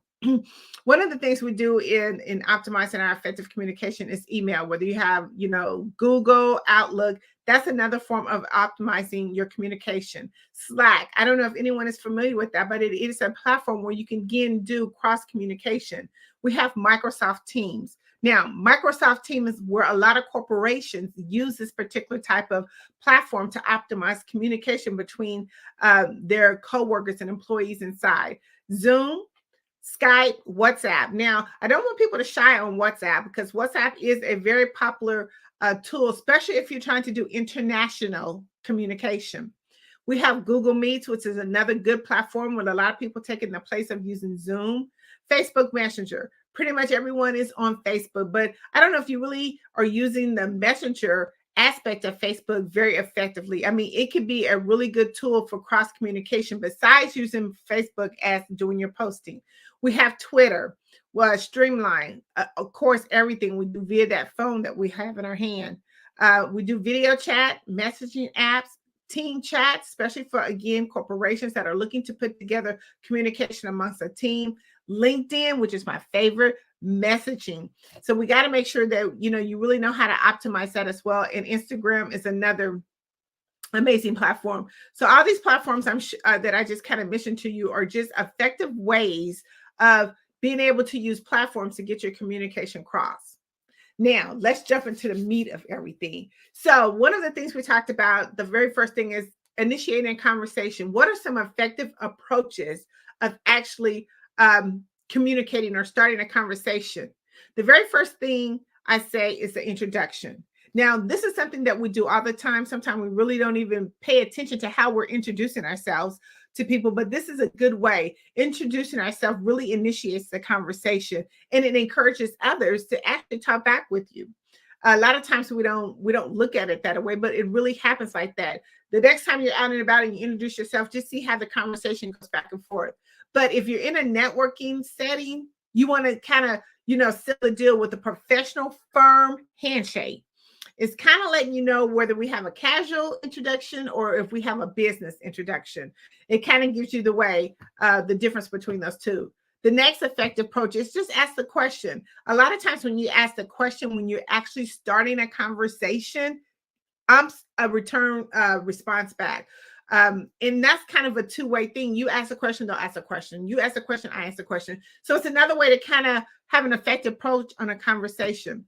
My third one I love is the compliments. So like everyone loves to be complimented or even talked about, especially if they're looking good and everything is going great. A compliment really stirs a conversation. Look at something that someone has or even something that they did. It doesn't really have to be something that they're wearing. It could be something that they may have done, or maybe a comment or a situation that they approach. You could comment, give them a nice compliment on how it happened. But a lot of times I'm a shoe person. I love shoes, and I'm always starting my conversation, especially if I go into a shoe store. I always walk out with one or two contacts because I am using that as a compliment when they're trying on their shoes to say, hey, where are you going?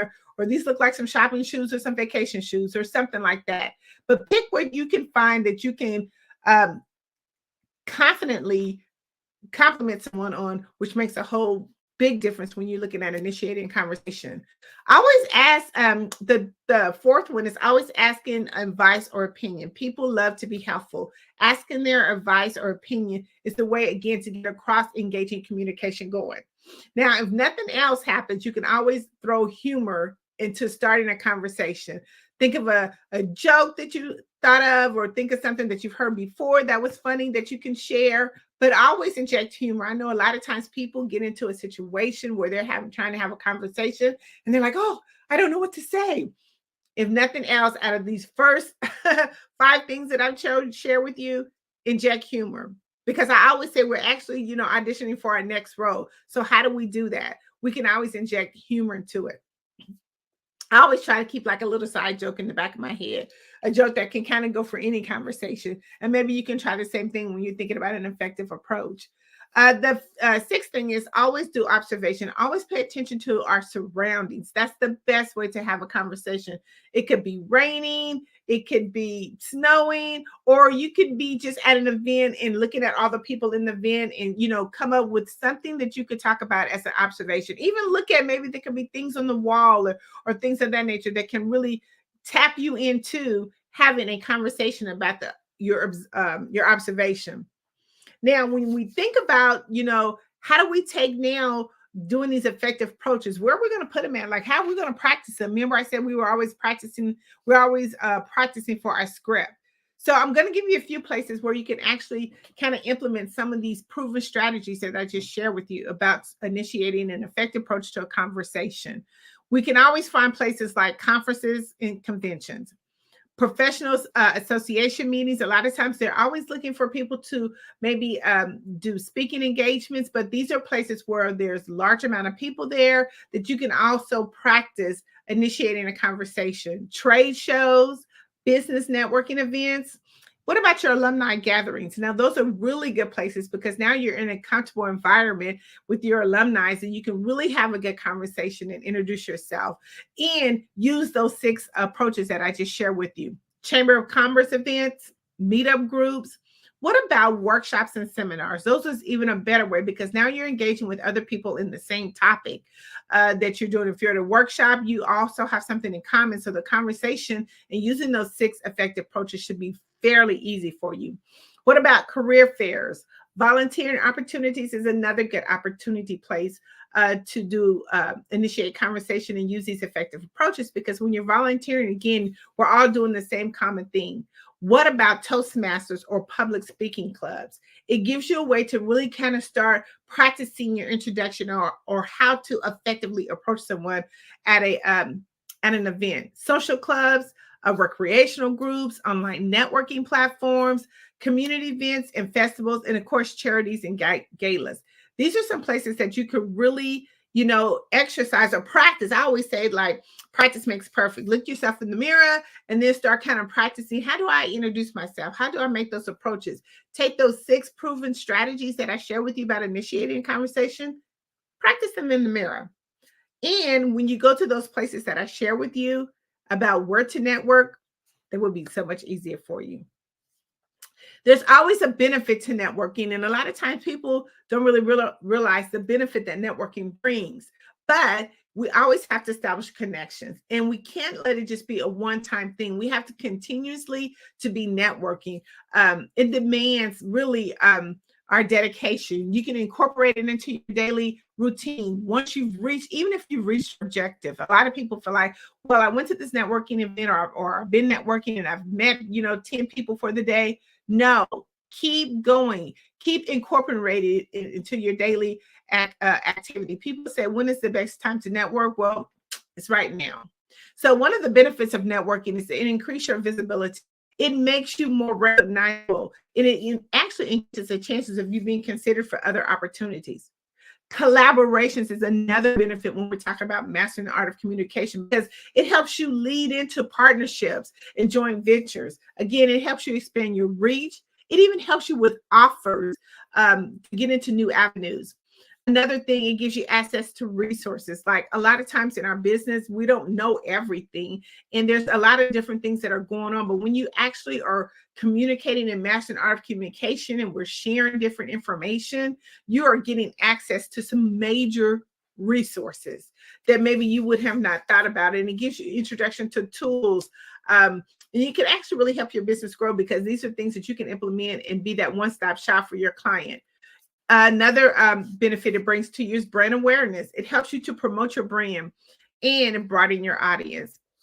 It also gives you access to decision makers. Again, we'll talk a little bit about that, but in organizations or industries, it makes your pitch or make you a prospect when it comes to getting the benefits, because again, it's increasing your visibility. Industry trends is another great benefit. It helps you to stay informed about the latest trends, innovations, and development.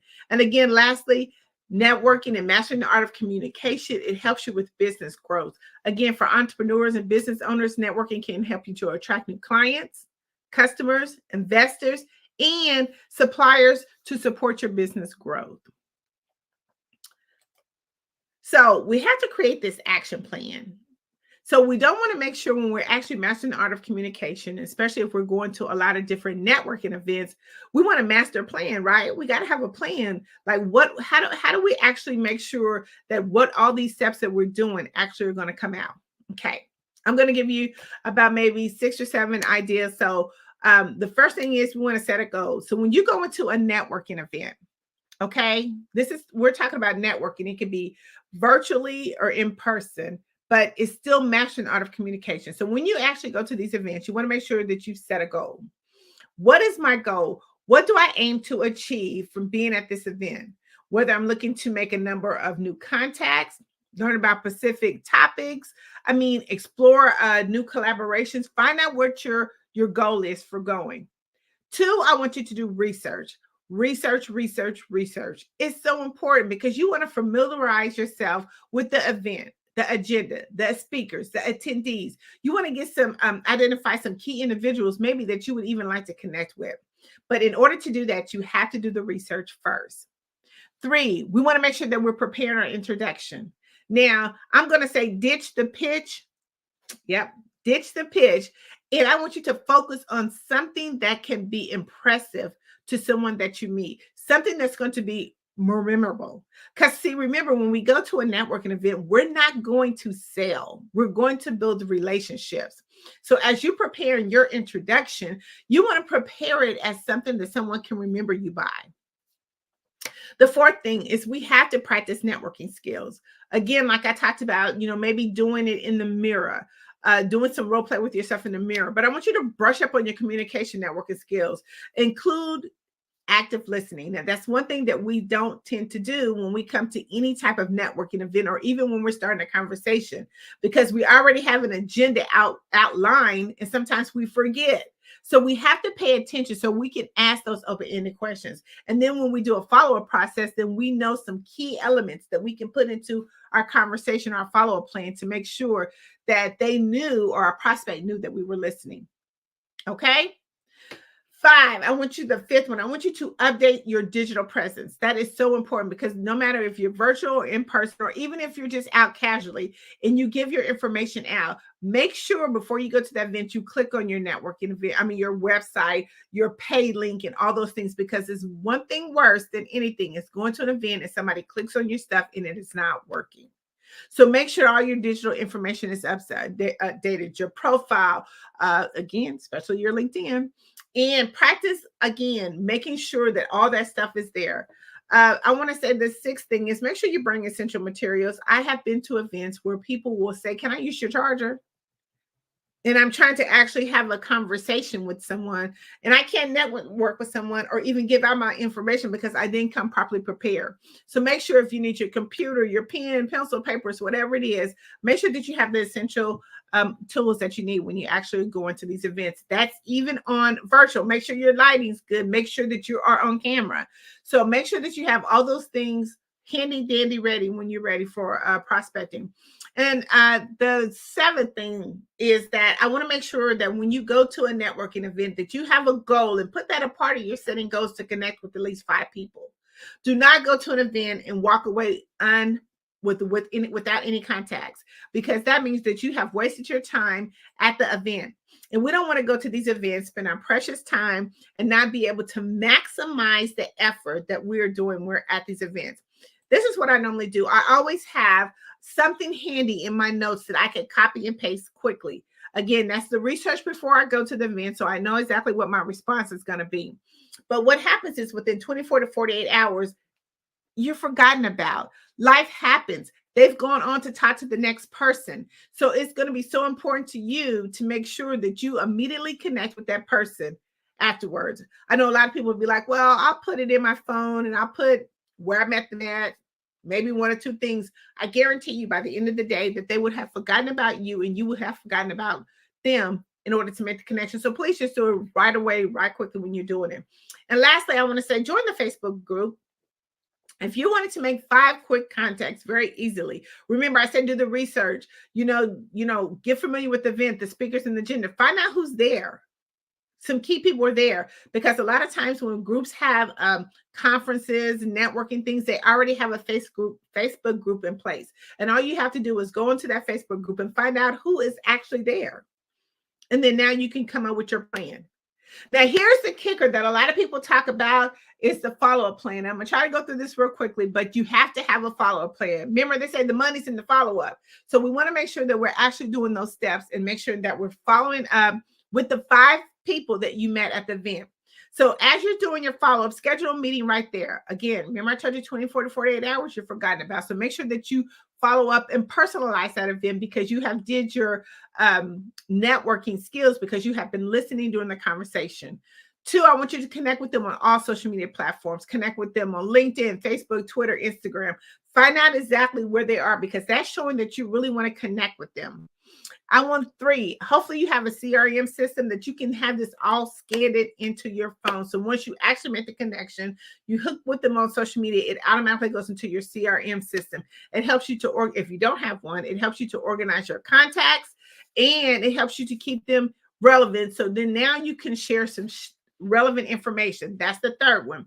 So now that you've scheduled the meeting, you contacted them on social media, now they're connected into your CRM system. Now you can start sharing relevant resources with them. So that means, again, you've paid attention to them, you listen to them. Now you can just throw out some information and say, hey, you know what? Here's an article I thought that may be interesting to you. Okay. The fourth one, because you're trying to keep them engaged and staying engaged by regular interacting with them on their social media posts. That's why I want you to connect with them on social media. Look at what their post is. Comment on some of their posts. Do a genuine comment on their posts. Pay attention. Ask some questions. And then lastly, I want you to set a calendar reminder, because I want you to first have the appointment, but I want you to schedule maybe about 3 other appointments after that, because you want to keep being in contact with them, staying in the forefront of them, making sure that they know that you're there. Okay. And that's important when you do your follow-up. The money's in the follow-up, but we have to stay current and visible in front of our prospects, or they're going to forget about us. So I've shared some ways which you can follow, but make sure that you are keeping the money in-house. The next thing I want to talk about is mastering art of communication very quickly, is being effective communicators. This is when you're actually going to networking events. How do you communicate? How are you a networker? What kind of networker are you? The first one I'm going to talk about is being a social butterfly. You will always know with them who they are. So when you go into the room, do a 360 panoramic view of the room if you're in person. Easy if you're doing it on virtual, because you'll know who that social butterfly is on a virtual conference, because they're always doing all the talking, right? Same thing that happens when you go to a networking event. Second, are you an expert? So when we talk about what kind of networker are you, they're networkers that are highly knowledgeable and skilled in their particular industry or field. Okay, but they're not going to a networking event to get contacts. They're just going to leverage their expertise to share their knowledge. The third type of networker, just think if this issue is, I call it FOMO, fear of missing out. So you're actually going to be trying to go to as many networking events as you can. You're going to join multiple networking groups, and you're going to be constantly seeking new people to meet. So now a lot of times it's like this, you're finding out, well, what's the next event? Where's the next happening at? Those are what I call FOMO, people who are fear of missing out. You have your digital networker. These are people that are only going to connect with you digitally. They're not going to give you a business card. They're not going to give you anything. They're going to probably connect with you on some type of electronic device, but they're only going to contact you being in the digital space. The fifth one is the buffet eaters. Now, some people just go to a networking event just for the food. So you have to kind of identify if that's what you're going for. It's after hours. Hey, I have an opportunity. I have a little time. I can go here. I know they're going to have great food. So guess what? I'm going to go just for eating.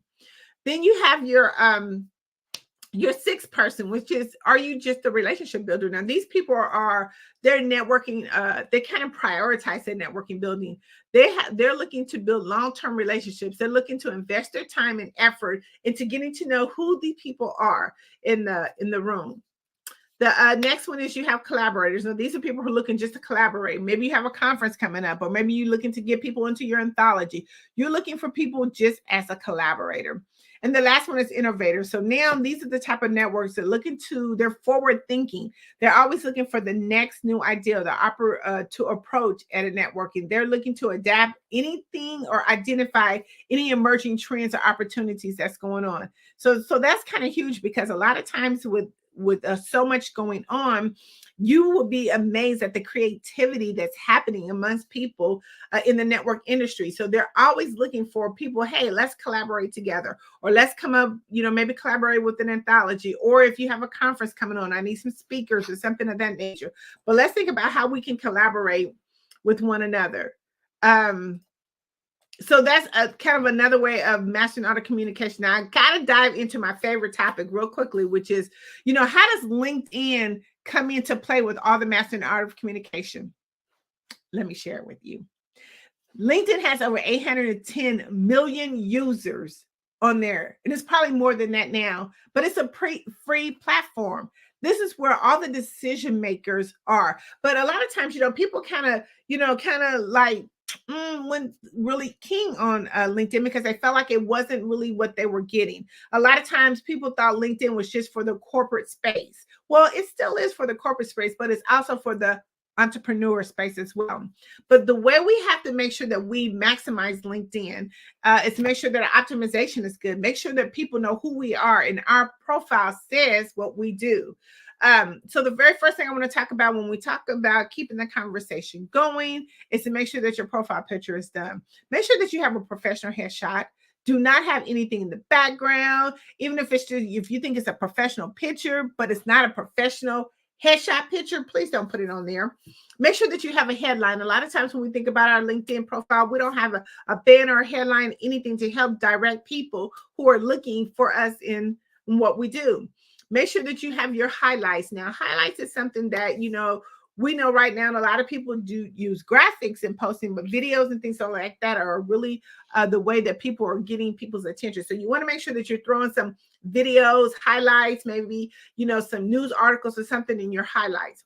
Your summary, make sure it highlights your strengths and provide a glimpse of your professional journey. Like, let's think about this. When we're looking or wanting someone to do business with us, sometimes if we're an entrepreneur, let's put some results, maybe put 1 or 2 results. You know how they put, you know, your job position and different things that you do. You can do the same thing, but put it a little bit, make it a little bit more personal so they'll know who you are and what you do.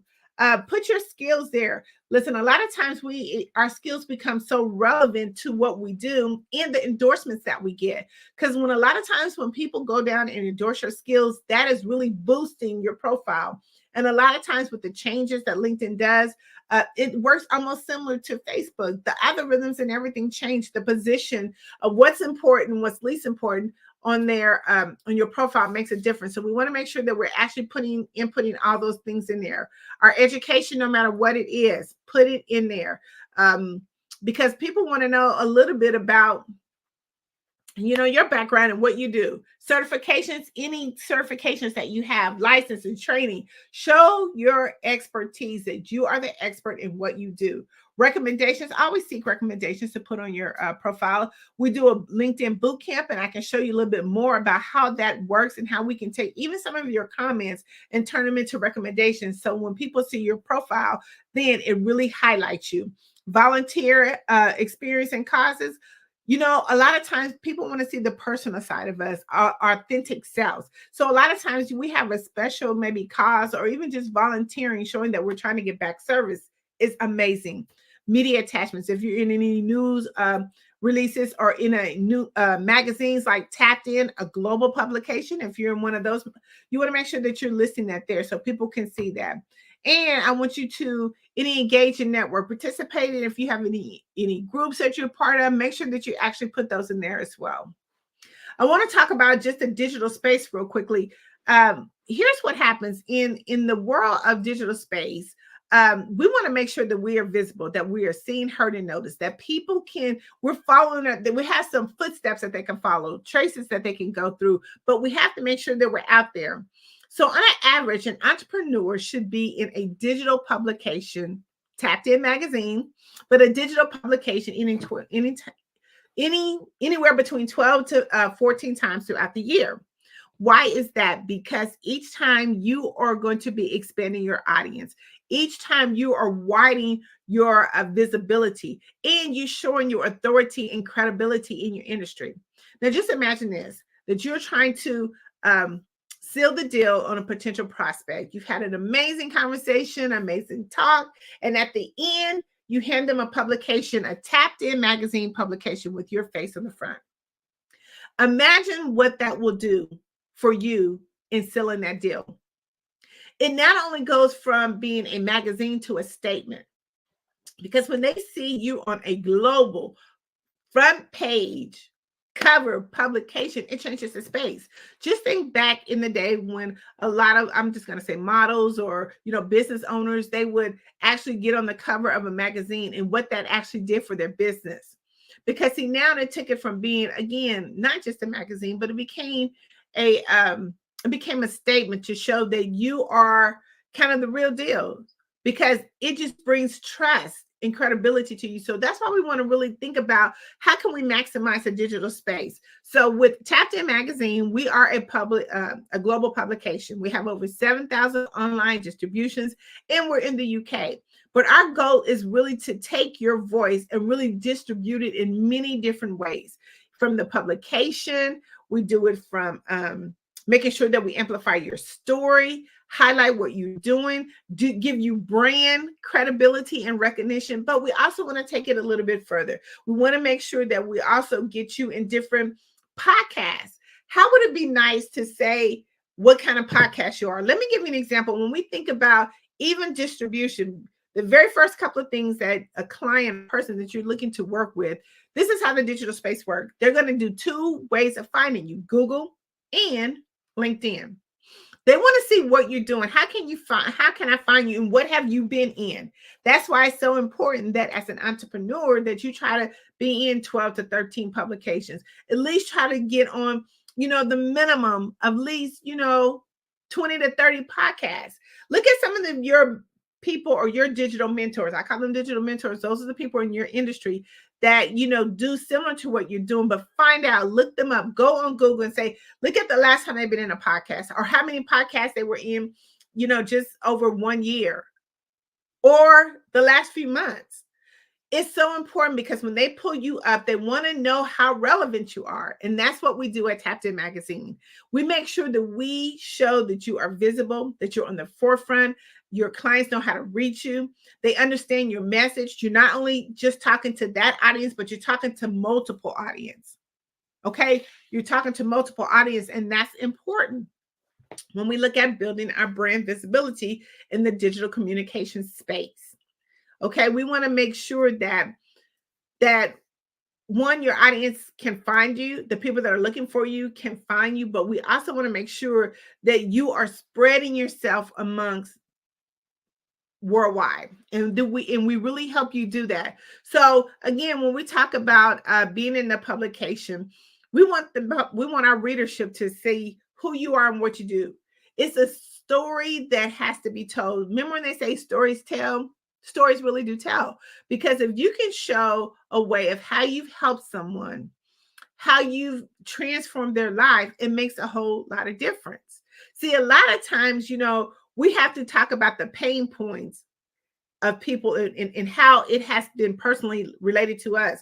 It's not really about, what we can do, but what have you done, and how can your story and experience relate to your client's pain point. And we help you do that. We help you really dive deep in, develop your story, and come up with the way that makes it where your audience can connect with you. And that's really what it's about. But being in the digital space is so important because it is the way of the future. Everything is going towards the digital space. It's much quicker, it's much faster, and it's more effective. So I showed you some ways that you can actually be some platforms that you can be on to be able to distribute your message. But we have to look at, with the publication, how can we do that? Here's another quick thing that you want to do that will make things really good for you. Is to make sure that when you're thinking about being in a magazine such as Tapped In Magazine, we want to make sure that you're actually hitting other communities. We normally have anywhere from 15 to 20 people that are put it in our publication, and it helps them. So go to Tap In, that's TAPIN, magazine.org, and see how you can be a part of our community. See how we can help you to amplify your voice, make sure that you're seen, heard, and noticed. Thank you so much, Tanya, for your service. We appreciate you. Yes, thank you. I appreciate you too. Coming, we will be joining you on the other side. Thank you. Awesome, awesome, awesome.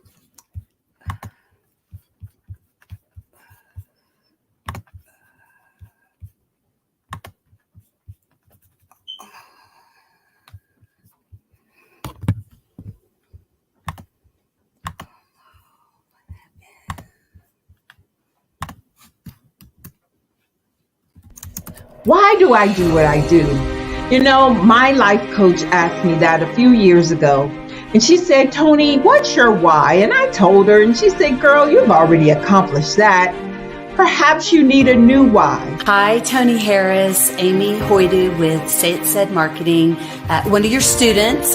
and just wanted to say thank you, Tony Harris, for spending so much time with me and giving me that boost in my business that I so drastically needed.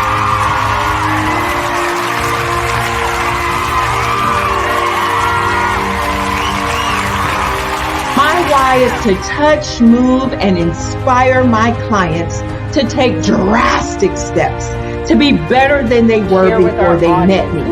I'm a resource. I'm a connector. I want to help people build deeper relationships that are beneficial to their life and business. That's what I do best. So, first thing you got to do is show up. And speaking is a way to magnetically attract your ideal client to you. How many of you use social media that way? Absolutely. And this is how you look to the world. Drastic steps are the steps that are needed to be successful. And my business is drastic denotes a mindset. Getting out of your comfort zone. Doing something that you don't necessarily feel comfortable doing, want to do, but you know it's a necessary step to be successful in your business. I get the most satisfaction when I see my connections flourishing into relationships long after I am gone. Hi, my name is Jasmine Augustine with Media Jasmine, and I've joined several networking and referral groups in the area.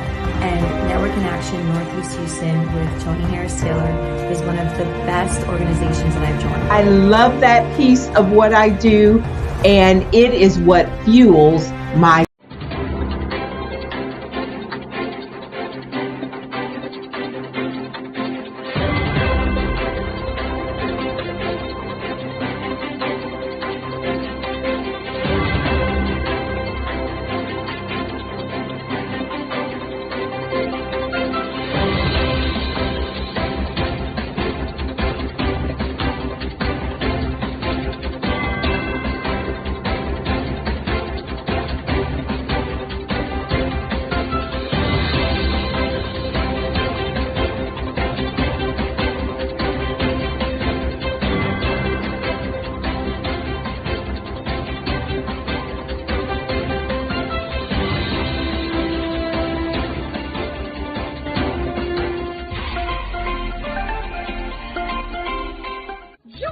Dr. Eric Kelly III and a host of phenomenal speakers from all around the globe for this 7-day virtual event that you don't want to miss.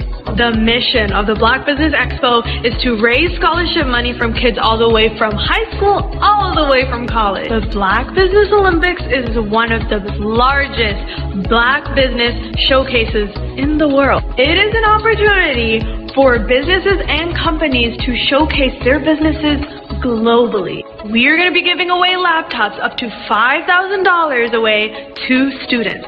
Again, I'm Olivia Appleberry, the founder of 2 Cents Finance and one of the speakers for the expo. I am so excited to see you there. For more info, go to www.blackbusinessexpousa.com or call 919-308-9090 and hope to see you there.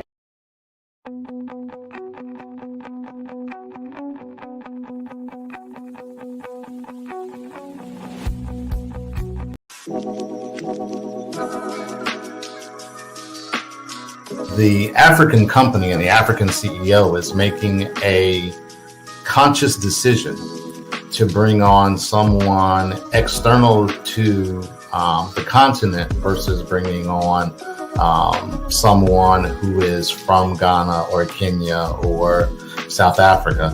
And so the skill sets of the people that we take through our executive leadership training program and ultimately on the placement, obviously have to be extremely high caliber.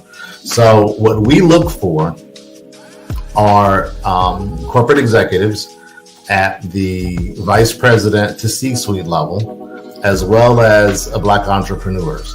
When we look at the Black corporate executives, we're looking for some very specific skill sets, whether that be around supply chain, sales and marketing, engineering, product development.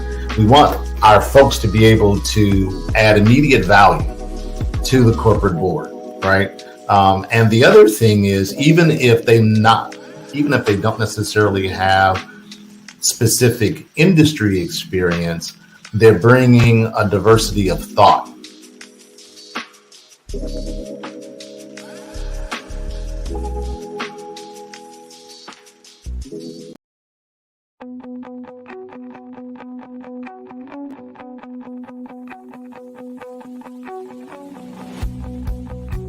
I am Black Business. From the moment I wake until the time I sleep. Yes, I am Black Business. I am Black Business.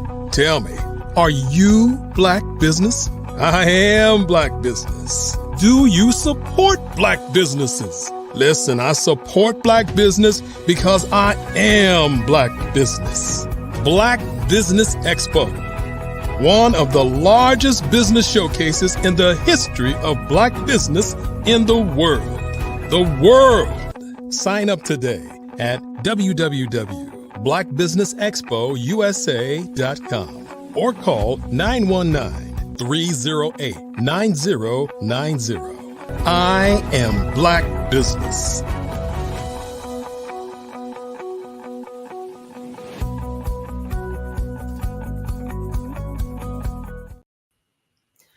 Good afternoon, business owners, entrepreneurs, thought leaders, and corporations. Welcome to the Black Business Network. My name is Henri Ward. I am your business moderator for this session on the Black Business Network. The Black Business Network is a 24-hour business network showcasing Black businesses, business owners, entrepreneurs, and thought leaders worldwide.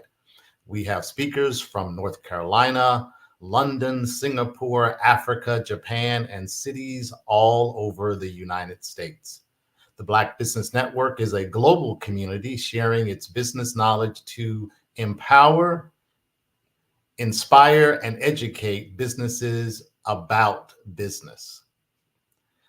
I am your next speaker for this afternoon. Again, my name is Henri Ward. I am the Chief Operating Officer for BeDirect.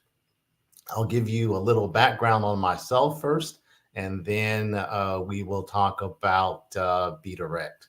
So I've spent probably the last 10 to 15 years or so running technology companies, running technology businesses from 25 million up to 700 million in revenue globally. My current role is Chief Operating Officer with BeDirect. We started BeDirect with two other partners about 4 years ago. And we started it because we saw that there was a need. And there was a need in order to show that there is opportunity for Black entrepreneurs and Black corporate executives to be on corporate boards and get opportunities that they were not necessarily getting here in the United States. So BeDirect is the first US-based but African-centric corporate board preparedness and board search company specifically designed to provide corporate board opportunities for Black executives on the African continent. Our markets on the African continent are South Africa, Ghana, Kenya, and Tanzania. And when I say markets, these are the places in which we are looking to place our candidates. I'll go into a little bit more about the organization, and I'll also tell you more about what we're looking for in terms of candidates and what we teach in terms of our program. And so what we found as we did market research in terms of Black corporate board work in the United States is there are lots of people who have the skill sets to do Black corporate board work. The reality is, although the skill sets are there, the opportunities are actually few. Think about this. For those of you who can remember getting your first job and how difficult that may have been, you know, the thought process is you can't get a job without having experience, and you can't get experience without having a job. That's kind of where most people, whether Black, white, or otherwise, find themselves in terms of the corporate board leadership market. It's a closed community primarily, and it's closed because it's based on your particular network. And if you don't necessarily have the network to be able to fit into a particular space, it's going to be very hard for you to do that. And so while there are many corporate board readiness programs out there, we support all of them here in the United States. Our focus is primarily making room for folks to serve on corporate boards on the African continent. What we find is that if you, again, don't have the network here in the United States, and most of us are pretty much closed off to those networks, you really don't have an opportunity to do that type of work. And so what Be Direct provides is an opportunity. And again, we are specifically focused on Black executives at the vice president to C-suite level and Black entrepreneurs. We provide opportunities for Black executives and Black entrepreneurs to actually go through a training process, and I'll speak to that in a few minutes, to go through a training process. And then after that training process, we actually help place them on corporate boards on the African continent. We have a program called Be Direct Prep. And Be Direct Prep is actually divided up into a couple of different segments. The first segment is our corporate governance training program.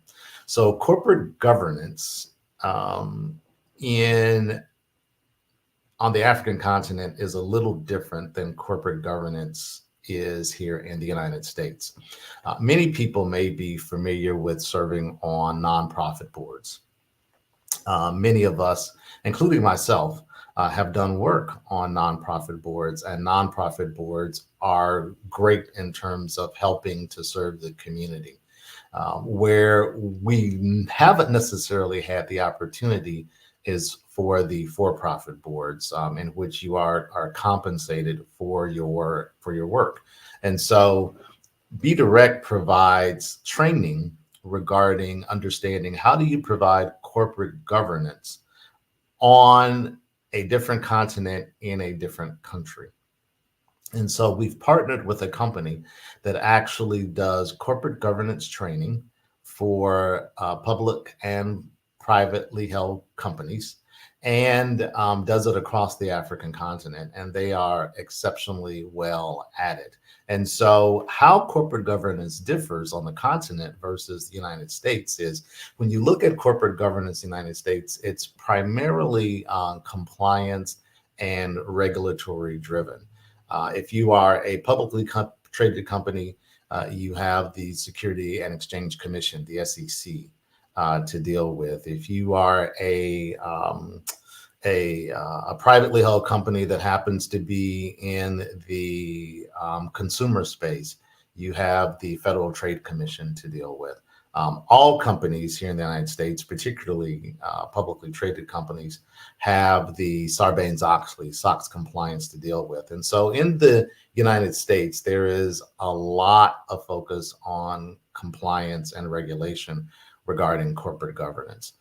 While that is also true on the African continent, there is a added measure of complexity as well. Some of that complexity has to deal with how do you focus on ethics. There's a lot of focus on the African continent on ethics that may not necessarily be the focus here in the United States. In addition to that, the corporate governance methodology primarily used on the African continent is called King 4. And that's Roman numeral 4. And that's primarily because it's the fourth generation of the King methodology. So the way that this methodology came into play was actually right after the post-apartheid movement, when Nelson Mandela became the president of South Africa. So as many of you may know, prior to Nelson Mandela's being freed and then running for and winning the presidency for South Africa, you had the apartheid system in South Africa, much like the Jim Crow era here in the United States, where blacks were forbidden to participate in certain things. Blacks could not go to certain places in South Africa. Once that movement through the ANC, the African National Committee, once that movement took place, and Nelson Mandela got his independence and he won the presidency, South Africans began to understand that they needed a new way of doing business, because now since the apartheid movement had gone by the wayside, businesses wanted to begin reinvesting back into South Africa because of the fact there had been embargoes, and rightfully so. There had been embargoes on trade and commerce on and in South Africa because of apartheid. And so the South African government began looking at what are ways to make sure that people felt comfortable investing in the African communities, particularly in South Africa, and bringing business back. And so there was a retired South African Supreme Court judge whose last name happened to be King, which is why we get King 4. And the South African judge, Supreme Court Justice King, went about studying corporate governance around the world. So he looked at the United States, he looked at the UK, and he looked at other places around the world in which corporations were using certain methodologies in order to run their businesses, both public and private. And from there, he created this methodology in which he called it and is known as the King methodology. And it takes kind of the best practices around corporate governance from the United States, from the UK, and other places around the world, and it builds on those and adds to it. The fourth generation, or King 4, is primarily looking at not just what are your rules for governance, but much like the ISO methodology and ISO certification. For those of you who are familiar with ISO, it's not just what are your policies, but what are you doing to comply with those policies? What things do you have in place? What procedures do you have in place that actually governs compliance to your policies and procedures, not just you having those on the books? And so we spend a great deal of time with our participants. They meet in a cohort, so they meet together, and we spend a great deal of time in these cohorts teaching them about King 4 methodology and what does it mean to be a corporate board director on the African continent. In addition to corporate governance, we also have another module or several modules regarding cultural dexterity. So the cohort meets over a 8-month period once per month for 4 hours per month. And usually those 4 hours are divided up into roughly 2 hours devoted towards corporate governance and 2 hours devoted towards cultural dexterity. And I'm going to talk a little bit about the cultural dexterity piece and why that's important. One of my best friends happens to be Nigerian. He is from the Yoruba tribe there in Nigeria. Born in Nigeria, raised in Nigeria, most of his life. Came to the United States in his early 20s to go to college. He's now been here in the U.S. close to 40 years.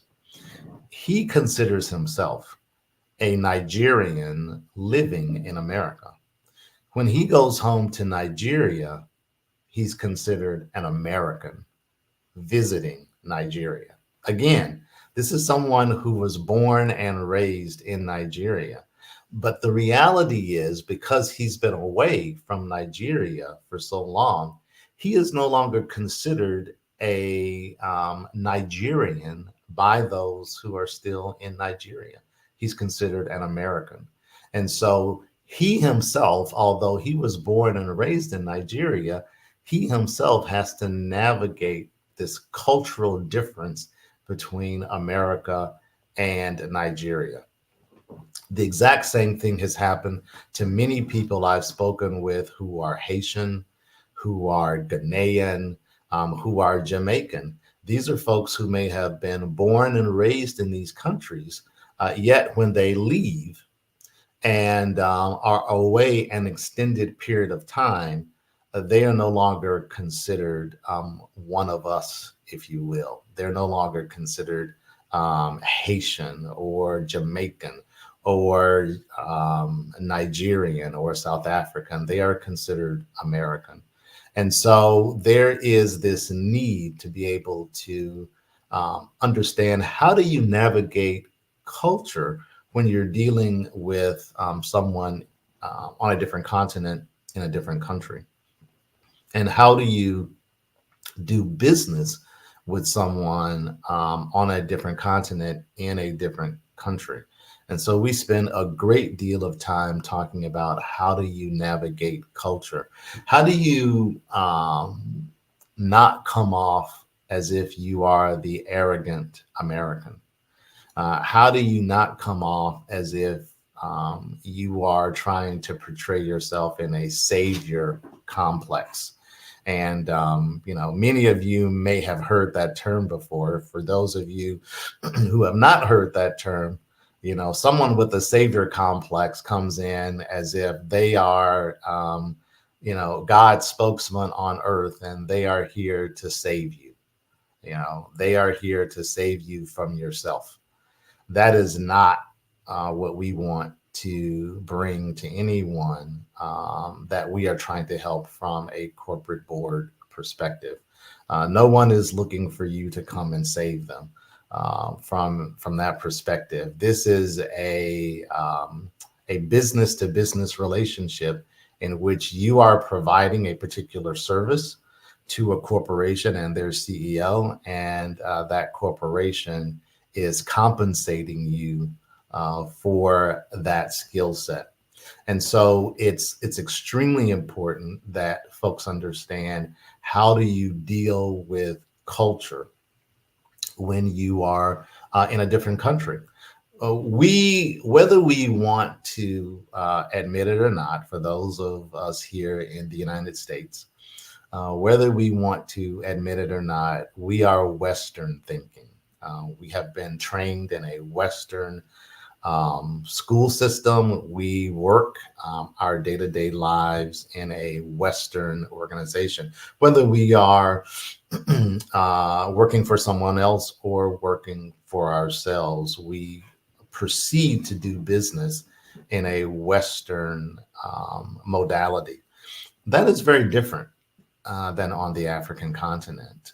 Doing the business on the African continent is much more akin to actually doing business, say, in Asia, in China or Japan or somewhere in the Asia Pacific region.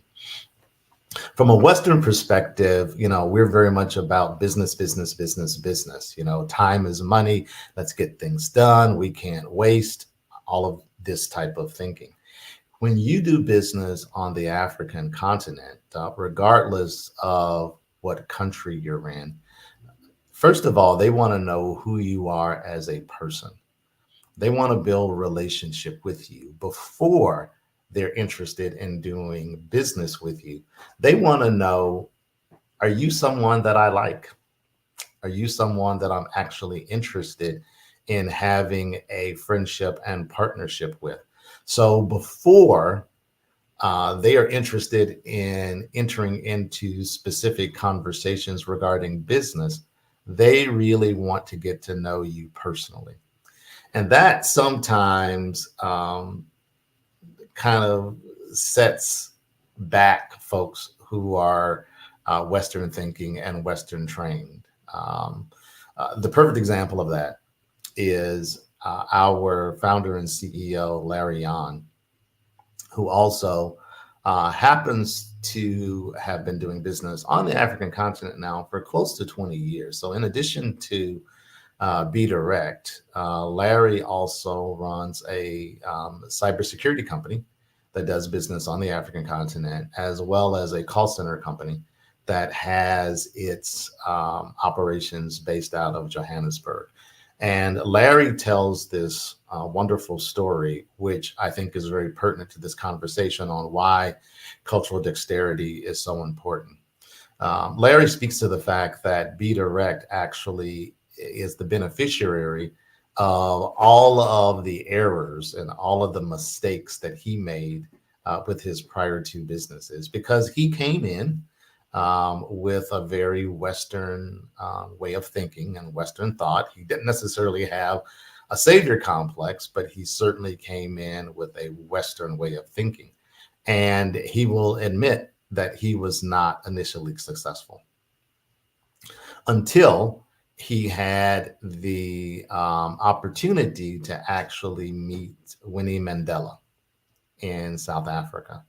And Winnie Mandela kind of adopted him in terms of as a business mentorship, and basically showed him all the things that he was doing wrong, all the ways that he was approaching, whether it was governmental officials or whether it was approaching those in business, and he was not successful. And what will happen is people will be very polite.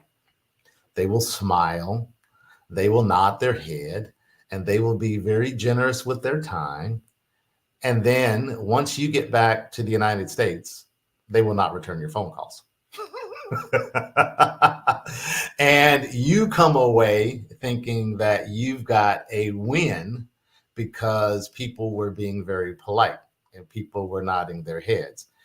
From their perspective, they do not want to come across as being impolite to you, but that doesn't mean that they're going to do business with you.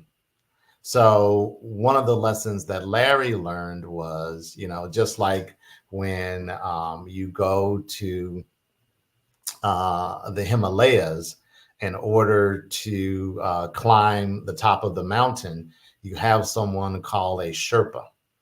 And that Sherpa is actually your guide. That Sherpa has climbed that mountain, Mount Everest. That Sherpa has climbed that mountain over and over and over again. They know where all of the pitfalls are. They know where all of the trouble areas are, and they can help guide you. They can help shepherd you through that process. And that's exactly what you need when you are doing business on a different continent and in a different country. You need a Sherpa. In that particular case, Larry Sherpa, his guide, his mentor was Winnie Mandela. And what we provide through Be Direct is that shepherding process, that Sherpa process to help you understand and help you navigate culture, because you will not be successful doing business on the African continent, whether in a corporate board role or any other role, if you don't understand culture and if you don't understand how to navigate culture in order to be successful. So we initially talked about corporate governance and teaching corporate governance from an African-centric perspective.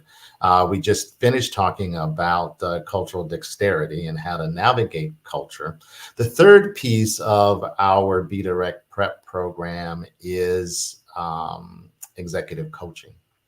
And so while the cohort is working its way through this training process in the classroom, again, they meet once per month for 8 months for a 4-hour period.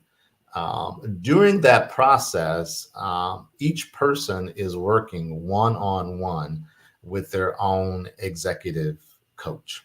And these executive coaches are internationally certified executive coaches who also happen to be based on the African continent.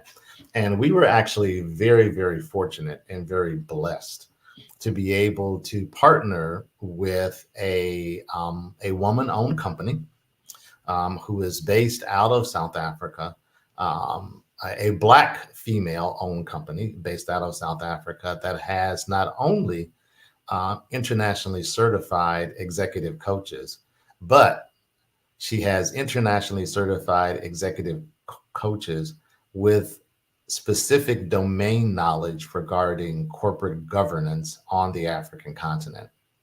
So her executive coaches are currently working with African corporations, both public and private, to coach their board directors.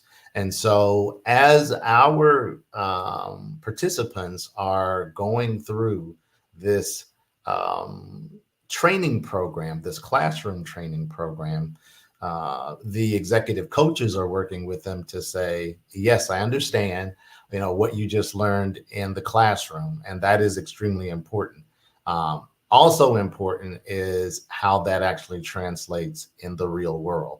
And here are some real world examples in terms of things that you need to be aware of to make sure that you come across as a viable candidate, but not only come across as a viable candidate, but also be able to add immediate value to any corporate board. And so this company, the company is called COSEC 8. They provide one-on-one executive coaching for each one of our cohort participants, which is phenomenal. It's rare that you can get again those skill sets together, both certified executive coaching skill sets and skill sets regarding corporate board governance. Now, I'm going to back up a little bit and kind of talk about what type of folks are we looking for to participate in our program. I kind of opened up talking about this, but I want to kind of drill down a little deeper. So we are looking for Black executives and Black entrepreneurs. And I want to put a pin in that just for a second. We specifically say Black corporate executives and Black entrepreneurs and not African American. And we do that purposefully. If you are a person of Haitian descent, if you are a person of Jamaican descent, if you're a person of Dominican Republic descent or Nigerian descent or Ghanaian descent, you may not consider yourself an African American. You may consider yourself a Haitian American or a Jamaican American or a Dominican Republic American. So by saying Black executives and Black entrepreneurs, we are broadening, we're opening the aperture, if you will, to say that if you are someone who is an African in the diaspora, meaning that you are of African descent, regardless of where you may have been born. If you are a person of African descent and happen to be living in the United States and also happen to fit our market of a corporate executive at the vice president to C-suite level, or a Black entrepreneur in a growing business, then you are in our target market. Now, for entrepreneurs, we're specifically looking for folks who have companies that are doing revenue probably $5 million annually and above. Because again, in order for you to be able to show yourself adding value as an entrepreneur to other entrepreneurs on the continent, you have to at least come in a peer-to-peer relationship. And that's why we say, we want you to be doing somewhere around $3 to $5 million annually in revenue. For those who are on the corporate side, who are again at the vice president level and above, while we are industry agnostic, meaning that we're not necessarily looking for pinpointing anyone in a specific industry. I will tell you that there are certain industries on the African continent which are, growing a lot. Some of those industries are fintech. If you're not familiar with that term, it's financial technology or technology companies that are serving the financial services industry. So fintech, edtech, healthcare tech. So anyone who is in the technology industry, certainly those are folks that we want to talk to. Anyone who is in the consumer packaged goods industry, anyone who is in the healthcare industry. If you happen to be in the transportation industry. So these are all industries, entertainment industry. These are all industries that have very high growth rates on the African continent. In terms of specific skill sets we're looking for, again, if you are on the corporate side, we're looking at folks who have skill sets, functional skill sets around sales and marketing, around supply chain, around engineering, around product development. Because the reality is that for many companies, specifically many mid-sized companies, not only are you going to be a corporate board governor or a corporate board director for these companies, many of these companies are also looking for folks to help them in terms of mentoring their executive leadership team. And so if you happen to be a vice president or a senior vice president or a C-suite member for a multi-billion-dollar corporation, whether that corporation is domestically focused here in the United States or global, certainly you will be able to add immediate value to these companies, and they would be looking towards you for those skill sets. Additionally, these companies are looking for folks, quite frankly, to help them enter into the U.S. market. So you may not see your network as hugely valuable to someone on a different continent. But the reality is they would see you and your network as very valuable.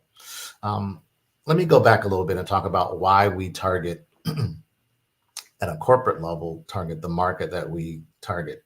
And it's about, again, being able to add immediate value to a corporate board. And we understand that, based on company size, a director, a management director at one company may be equivalent to a vice president or senior vice president at another company.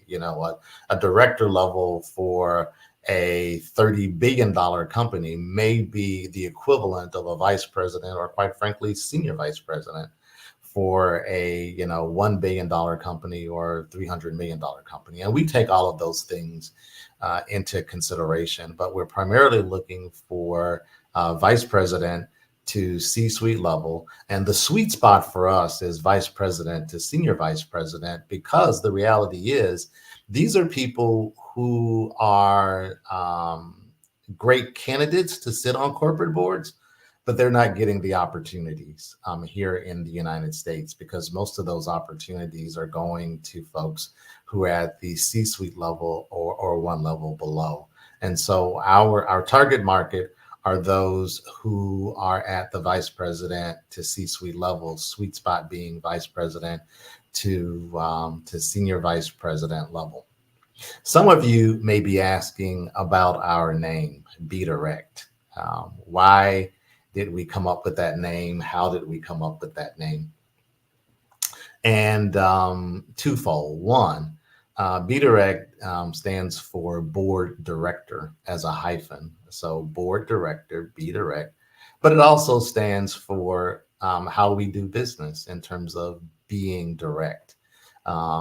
Being direct with people in terms of what we're looking for, and hopefully people being direct with us in terms of the skill sets that they could bring to the table.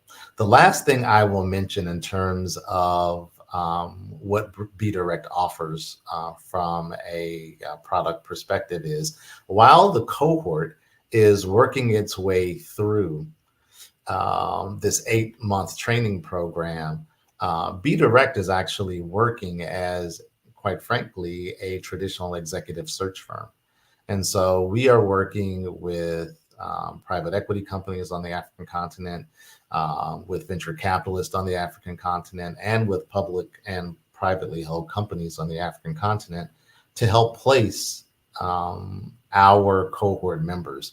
And that's what also significantly differentiates us from other programs here in the United States. And again, we support all of them, whether they are out of 501c3s or whether they are university-based programs. We support all of those programs.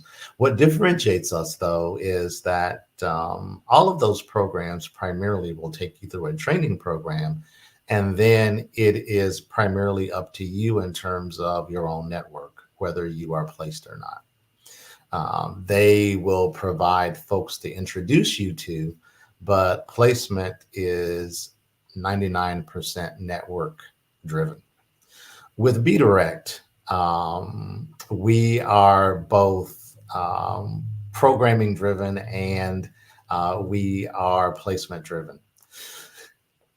So for those who want to participate, we would love to have you. Please go to www.globalboarddirector.com. That's globalboarddirector.com. One word, globalboarddirector.com, and go to the U.S. candidate button, drop down, and fill out the application there, or send us a email at info at globalboarddirector.com. We would love to hear from you, and we would love to be able to talk with you more about participating in Be Direct.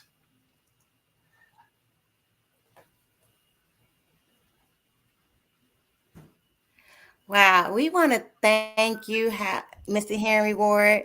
Thank you so much. And thank you for sharing your expertise on the show. Thank you so much. Thank you so much.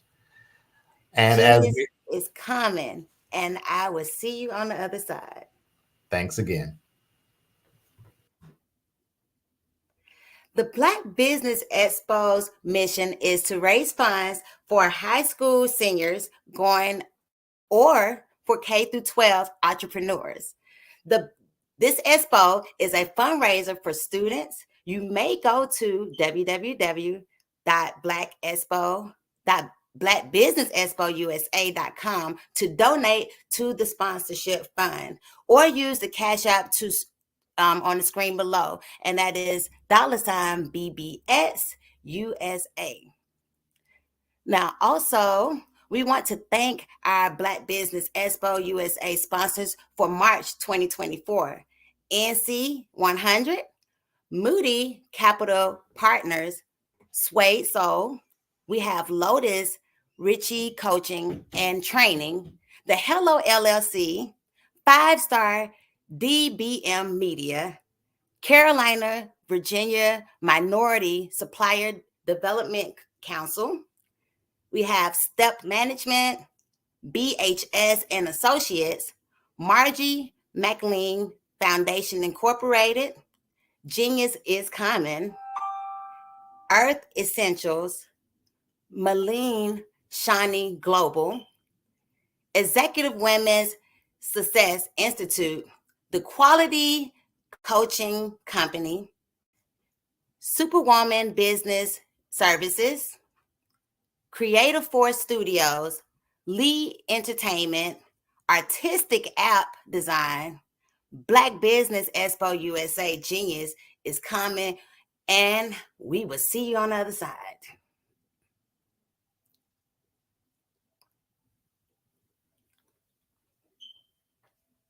All right. Genius is coming. We will see you on the other side. I was born in a little village on the island of Haiti. Many deadly diseases pounded me. It is as if they were on a mission to end my existence on this earth.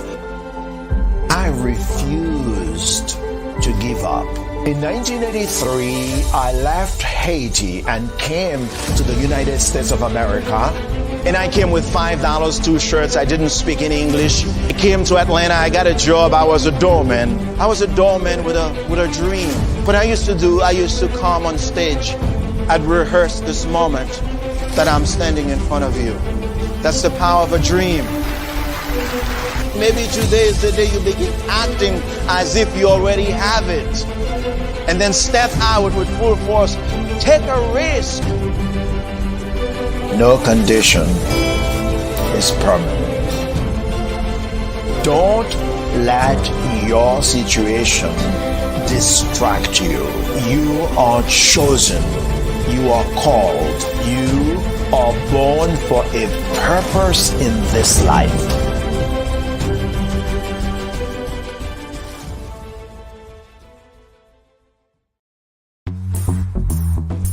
Attention all entrepreneurs and companies. Are you looking for reliable and efficient virtual assistants and back office support to help you manage your business tasks? Look no further than Superwoman Business Services. Our team of virtual assistants provides a full range of administrative support services, including operations management, social media marketing, and much more. We also offer website design services to help you create a professional online presence that reflects your unique brand. In addition to administrative support and website design, we offer business development and structuring services to help you grow your business and achieve your goals.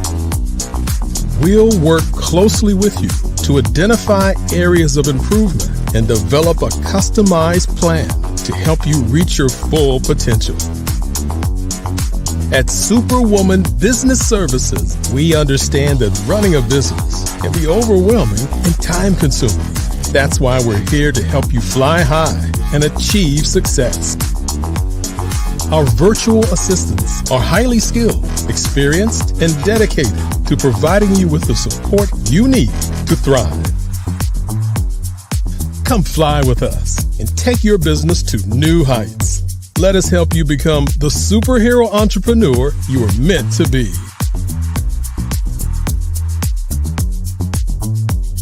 Contact Superwoman Business Services today to learn more about our back office support services. Come fly with us and take your business to new heights. Social media is evolving. It's more vibrant, more colorful, more energetic, and so are you. It's not just photos anymore. It's video, it's audio, it's subscriptions. And now there's Fanbase, a new monetized social network. Fanbase delivers the complete native app experience with full content monetization for every user. No algorithms that shadow ban your engagement or growth, and no ads. Follow anyone for free and subscribe directly to your favorite creators for $4.99 a month. Plus, show some love by tipping on any post. Also, make a Fanbase page and monetize your content the same way. Finally, connect with your followers by posting the amazing content you already create. And now, get paid for it. It's time to energize and monetize, because everyone's a fan of something and everyone has a fan base.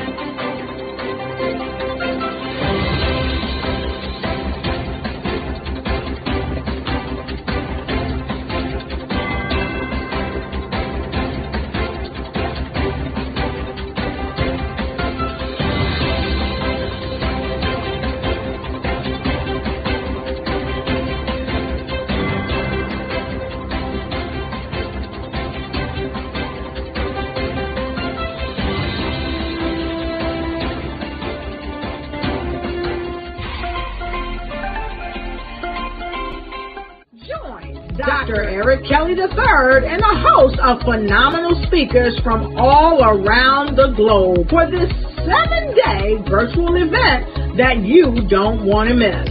The mission of the Black Business Expo is to raise scholarship money from kids all the way from high school, all the way from college. The Black Business Olympics is one of the largest Black business showcases in the world. It is an opportunity for businesses and companies to showcase their businesses globally. We are going to be giving away laptops up to $5,000 away to students.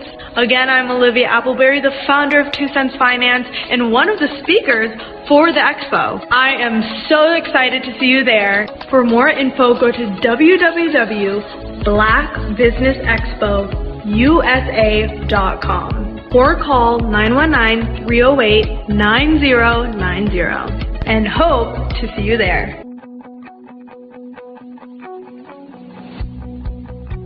I am Black Business. From the moment I wake until the time I sleep. Yes, I am Black Business. I am Black Business. Tell me, are you Black Business? I am Black Business. Do you support Black businesses? Listen, I support Black business because I am Black Business.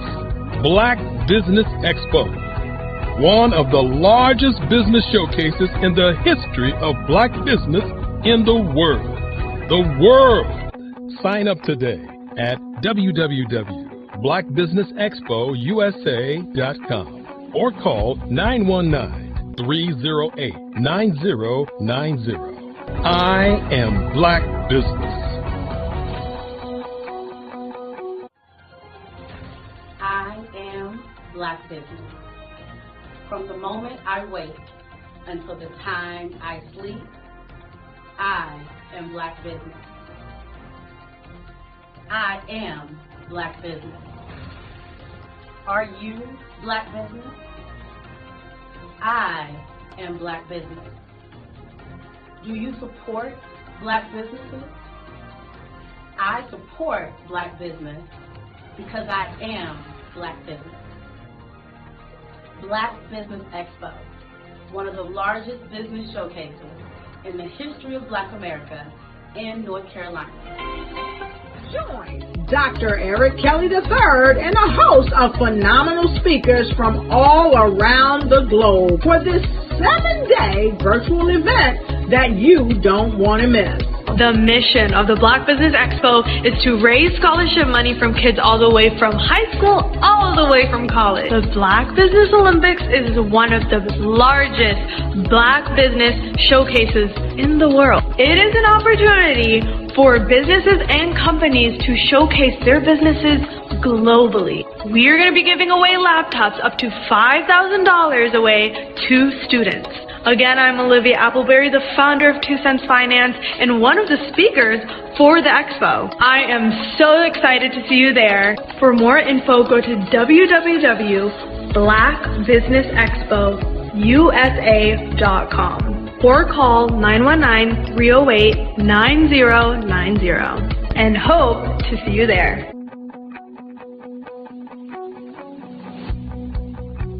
I am Black Business. From the moment I wake until the time I sleep. Yes, I am Black Business. I am Black Business. Tell me, are you Black Business? I am Black Business. Do you support Black businesses? Listen, I support Black business because I am Black Business. Black Business Expo, one of the largest business showcases in the history of Black business in the world.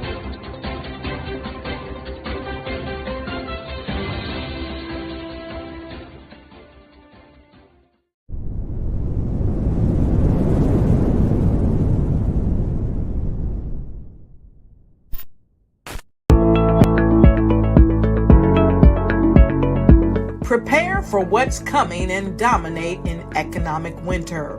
Stand strong and thrive by showcasing your great products and services globally through the Black Business Network and Black Business Olympics. The Black Business Network has showcased over 2,000 companies with over $7 billion in sales each year. Over 10 million attendees have viewed the rebroadcast each month. Through the Black Business Olympics, unique styles of business training and mentoring are turning students into business owners and entrepreneurial warriors who will dominate in any economy. Gain the ultimate advantage of the Black Business Olympics, 7 days of unbelievable topics and speakers speaking around the globe. Donate your time and experience to provide expertise and scholarships to students worldwide and change the world. Now, more than ever, new insights, tools, strategies, and capabilities are needed. This is your chance for a major presentation to the world. Fill out the form and join the more than 2,000 speakers who have presented to over 200 countries. Join the Black Business Network streaming live into the Metaverse, STEM City, Black Multiverse Enterprises, Hulu, Amazon, YouTube, iHeartRadio, Apple, Facebook, LinkedIn, Pod TV, IBM TV, Spotify, and Google Podcasts. Sign up today. Spaces are limited, and we will see you there.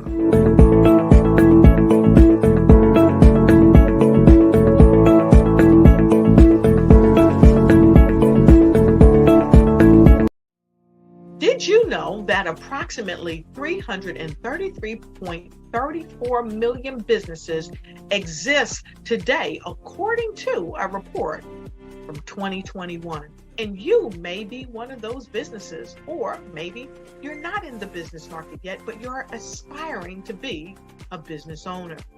Well, guess what? You're in the right place at the right time. Because let's face it, everything is about timing and opportunity. Hi, my name is Dr. Lotus Richey, and I'm the CEO and founder of the Lotus Richey Coaching and Consulting LLC, along with the Lotus Richey Ignite Show. 15 minutes of success with Dr. Lotus Richey, as well as books to boom your business and bring who you are.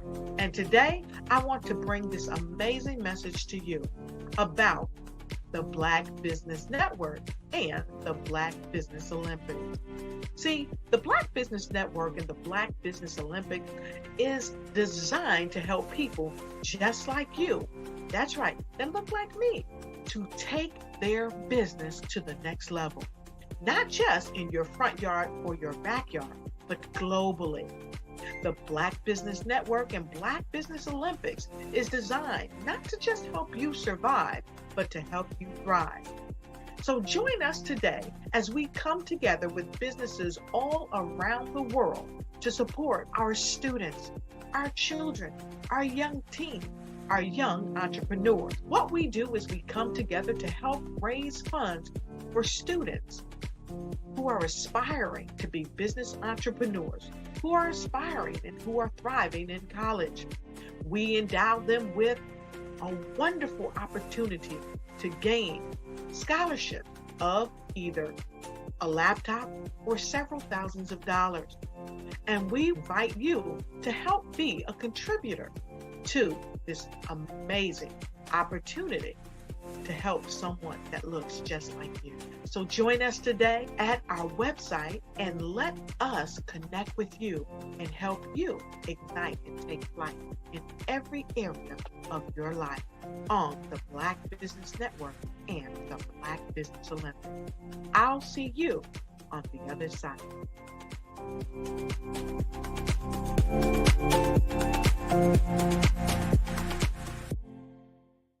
I'd like you to imagine with me, if you will, opening an app where you can collaborate with like-minded individuals from around the world, get inspiration and in-app tools to launch and grow your business, as well as share your knowledge and earn compensation, all in one app.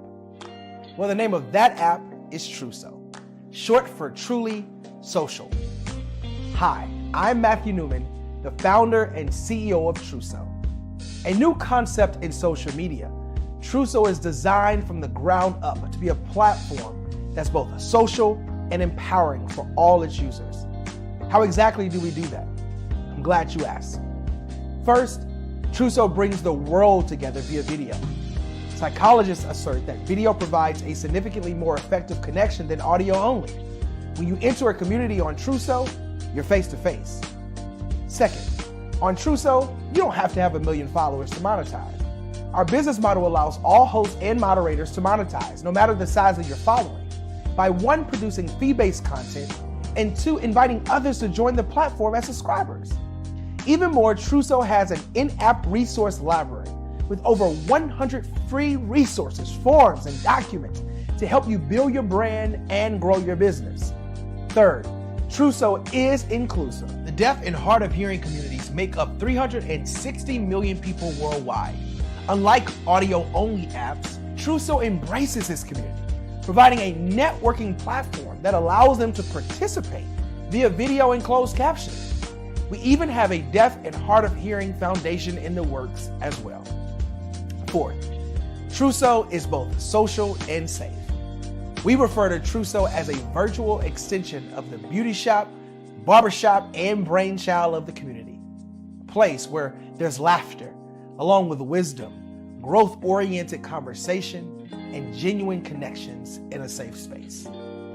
Truso even has proprietary security to ensure we maintain a safe environment for everyone. Where are we at now? Truso is live, y'all. We've launched in beta and we're acquiring users daily.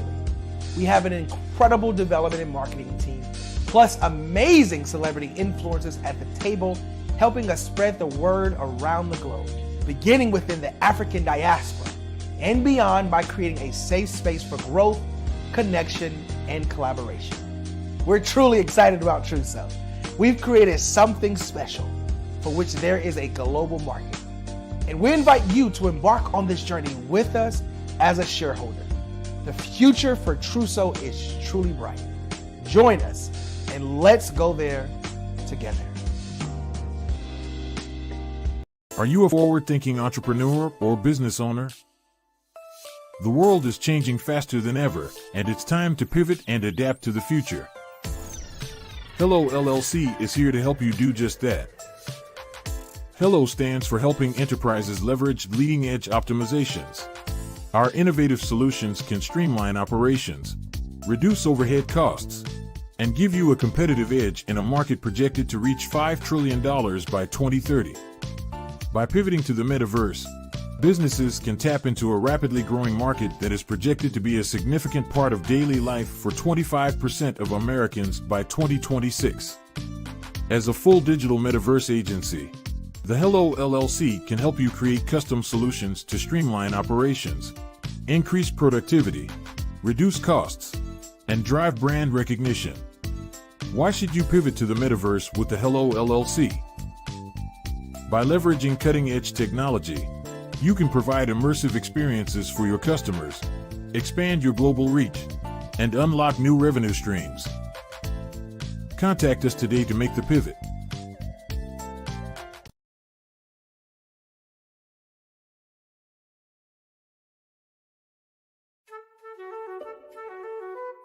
This is Dr. Arnold T. Petsworth. He's the owner of Petsworth Vet World, a veterinary clinic in Hopton, Connecticut. His patients include dog, cat, frog, fish, Goldie, dog, and this alpaca. Due to doctor-patient confidentiality, we can't tell you their names. Business at Vet World was steady, and then quarantine hit. Neighbors brought new four-legged friends into their homes. Bunnies. Bunnies everywhere. Dr. Petsworth welcomed these new patients with open arms. The only problem? There were more appointments than he could manage. That's when Dr. Petsworth turned to his American Express business card, which offers spending potential that's built for his changing business needs. He decided to hire a new assistant, Julio, and with spending power built for business purchases, he used his card to furnish a new exam room. Together, Dr. Petsworth, Julio, and American Express Business made sure all the pets of Hopton got the love and care they deserve. And everyone was happy. Get the card built for business by American Express.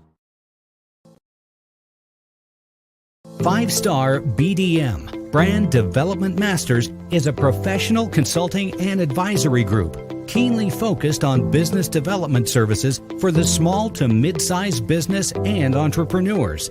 Although every business is unique, they often share business development challenges that can be addressed through smart branding. Services include process improvement and operations, digital strategy and transformation, business intelligence, digital marketing, and personal branding. Our business and personal branding company has helped a number of professionals and organizations to optimize and grow. This results in more business, more opportunities, better reach, positive outcomes. Visit www.5starbdm.com. Artist to me is a creative expression of something from nothing. You know, it explodes onto the canvas, or it explodes on in my work. One of the things that I try to do more than anything is I try to just give the lines and the movements and emotions and expressions into what I do. Art really means to me a chance to express how I feel deep down inside. Most of my art begins as a thought that I might have, you know, whether it's sports, whether it's history, whether it's a woman or a man. It pretty much starts as an idea of thought before I get into the actual image of what I'm going to draw. I do a lot of historical pieces. I was a history minor in college, and I love to do history pieces. And a lot of times I'm thinking about history, and then I try to make that history impact you as you look at it. That's one of the reasons I do pictures so large. People ask me, why do I do the pictures so big? And I tell them, I want the piece to impact them as they're looking at it. To kind of dominate them, dominate their space. And most of my pieces I try to do off page. I don't try to do anything that's going to be in those four corners or in a square. And I want your imagination to be a part of the piece that you're looking at.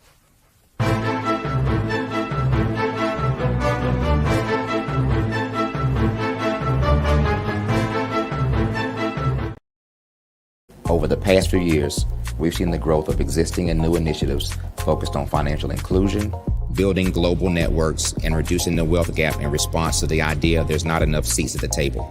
Whether their outcomes are to increase the representation of Black executives on corporate boards, ensure an inclusive global economy, or to create new U.S. African commercial pathways, the strategies are often carried out by separate programs. The question is, should they be? With the continent of Africa being home to more than half of the world's fastest growing economies, the youngest workforce, over 400 companies generating more than $1 billion annually, 700 generating more than $500 million annually that are poised for growth, and being the destination of nearly $5 billion in venture capital in 2021. Diversifying U.S. and Africa commercial engagement by building bridges between African businesses and their U.S. diaspora should begin being seen as mutually beneficial. From helping to reduce Africa's enormous capital gap to catalyzing two-way trade opportunities, the COVID-19 global pandemic hopefully has taught us that global challenges and opportunities are more interconnected than we thought. During the pandemic, African companies like Unicorn Flutterwave, insurance provider Reliance Health, ride-hailing app Yasir, and 54 Gene, the continent's first bank of DNA, on people of African descent prove that when African companies have access to networks, capital, and information, they grow big, grow fast, and create solutions that are valuable to the world. This is why Be Direct was created. We are the first U.S.-based but African-centric board preparedness and board search company designed to connect U.S. Black talent and corporations to African businesses. Unique and fundamental to Be Direct's success is our process of helping board candidates adapt their experience and networks to an African context before they're connected to high-growth companies that are looking to locally and globally scale. From our focus groups with African business execs and government leaders, we don't ignore the sentiment that business is easy, but people are hard.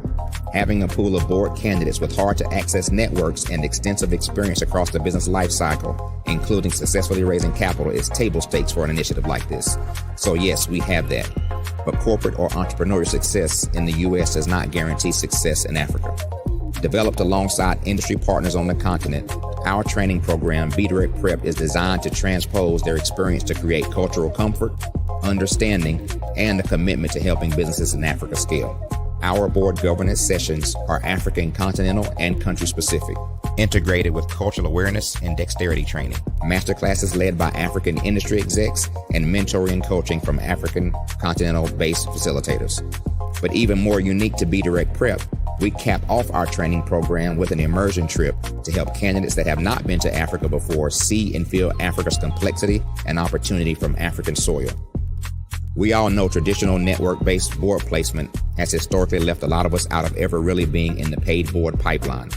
Our strategy supports the work of many great organizations that are successfully filling seats at U.S. board tables by creating more tables for those that are still left on the sideline. It's time to start seeing the role and value of U.S. Black talent and businesses on the continent of Africa differently. Old perceptions and habits limit economic inclusion. Let's transition Black talent and the African businesses they will support from the periphery of the global economy to its core. Living in a global lockdown, we all know now how fast local and global economies can change, and see the value of having businesses that hire, strengthen local value chains, and even grow globally. Status quo in any form holds back progress.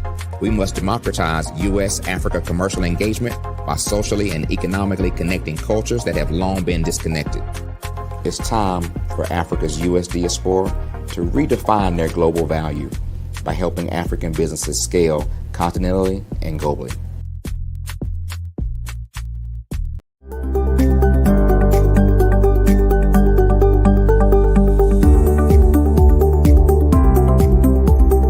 My name is Katie Bennett, and I own Lexicon Presents Publishing. We are a publishing and media company that helps you take your story and share it with the world.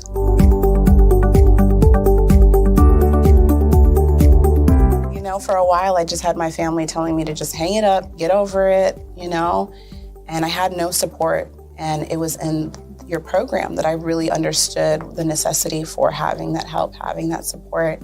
And so now I actually feel like a CEO as we scale, as our clientele changes, as my company is opening doors for other people to, you know, take care of their families. It's just completely changed from just a mom who was publishing books.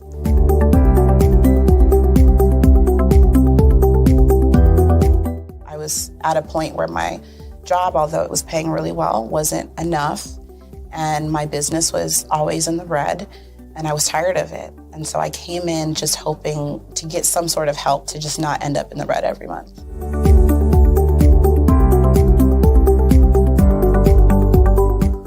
Ooh, wow. Okay, so there was one in particular, I cannot remember his name, but he asked me, he said, why are you in business? And I told him that I wanted to make a difference and I want to help my community. And he let me ramble on for a while. And then when I was done, he was like, okay, all of those things are great. They make you a humanitarian, not a business owner. And he was the one who told me, he's like, you know, you have this great service and you're offering it at like a great value price. So to someone like myself, we don't know that we're going to get the value of what you're actually bringing. And so that gave me the confidence I needed to raise my price. It gave me the confidence to go after my actual client that I actually prefer to work with. And it really just changed everything for me. I don't think without him kind of giving me that push, I don't think I would have gotten to this point or position.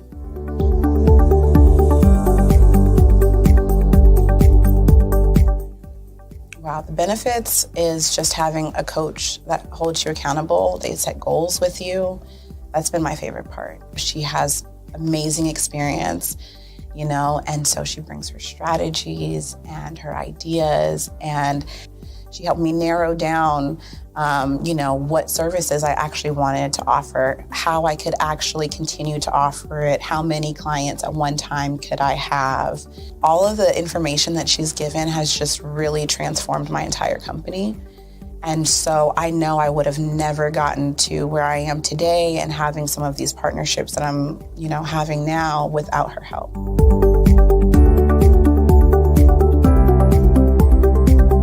You're going to get information that you're not going to find on YouTube. You actually take the time to strategically give us the information, then give us time to actually apply it. I would also say that so that you're not just out on a ledge alone trying to figure this out. Like, you deserve to be in a community with other people who also want to grow their business.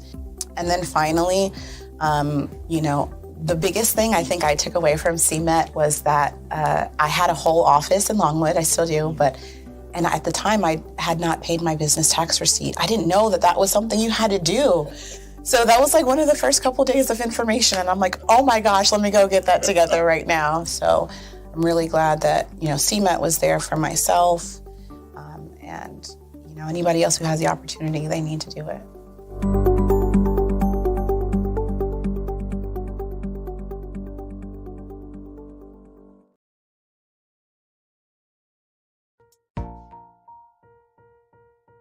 Have you ever seen a parent stressed out and needed a stress reliever with their child? One morning I was coming out of a store and saw a mother and her 3 or 4-year-old son.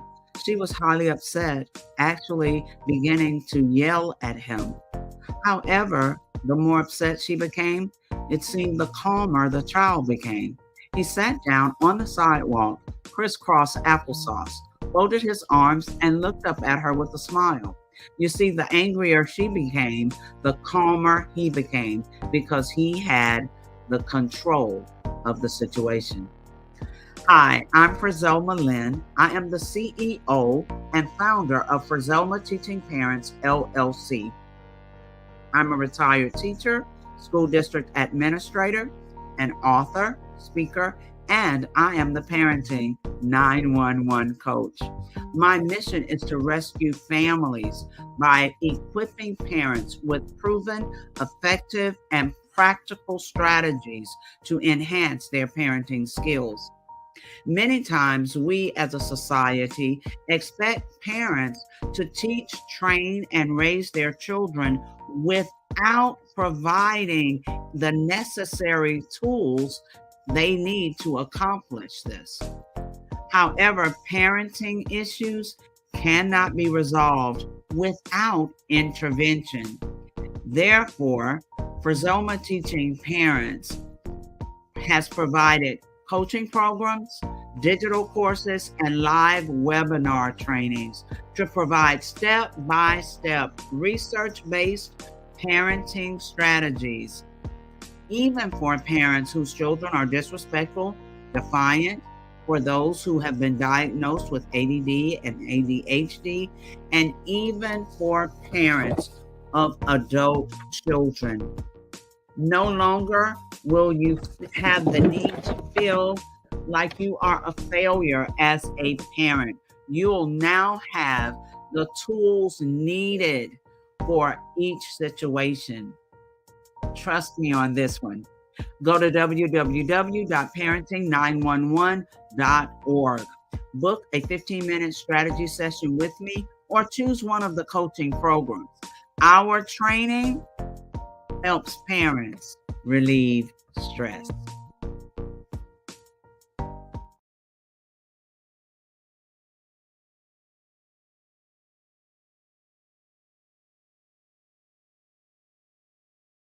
Absolutely.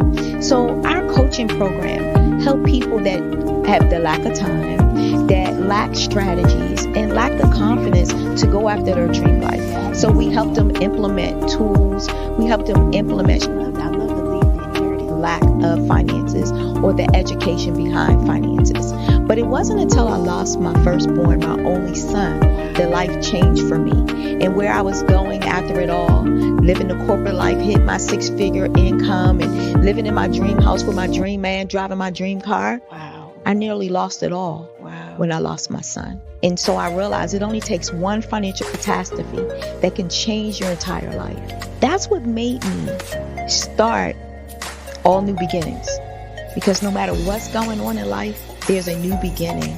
And because of that, we develop a program called Wise Minded. My little slogan is, don't just dream it, let's live it. If they want to connect with you or work with you, what is the best ways for them to be able to do that? Well, for my social media guru, you can connect with me on every single social media platform as Tanya T. Morris.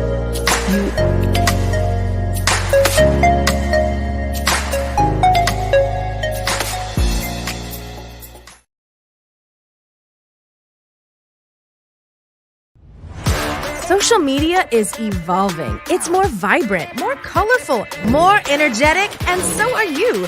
It's not just photos anymore. It's video, it's audio, it's subscriptions. And now there's Fanbase, a new monetized social network. Fanbase delivers the complete native app experience with full content monetization for every user. No algorithms that shadow ban your engagement or growth, and no ads. Follow anyone for free and subscribe directly to your favorite creators for $4.99 a month. Plus, show some love by tipping on any post. Also, make a Fanbase page and monetize your content the same way. Finally, connect with your followers by posting the amazing content you already create. And now, get paid for it. It's time to energize and monetize. Because everyone's a fan of something, and everyone has a fan base.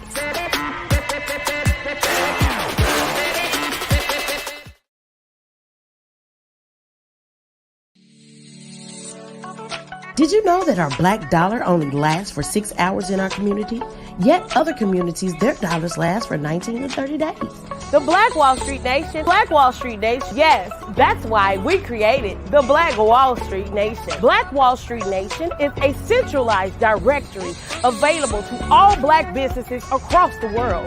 It was created for businesses like you, the ones that want to start and the ones who have a dream that have already started, such as businesses like Drop in a Bucket Productions, Valito Foods, Sugar Tea Brandy Firm, All the Dazzle, Bun Cakeaholic, Miss Riot, and you.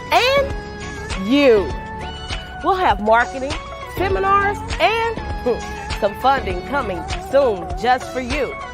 So, we want you to come and join www.blackwallstreetnation.com. See you there.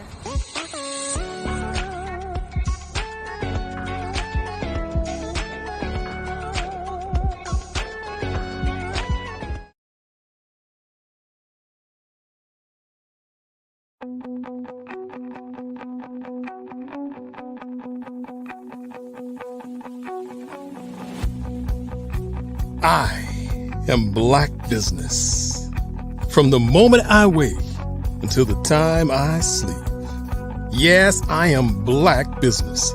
I am Black Business. Tell me, are you Black Business? I am Black Business. Do you support Black businesses? Listen, I support Black business because I am Black Business. Black Business Expo, one of the largest business showcases in the history of Black business in the world. The world! Sign up today at www.blackbusinessexpousa.com or call 919-308-9090. I am Black Business.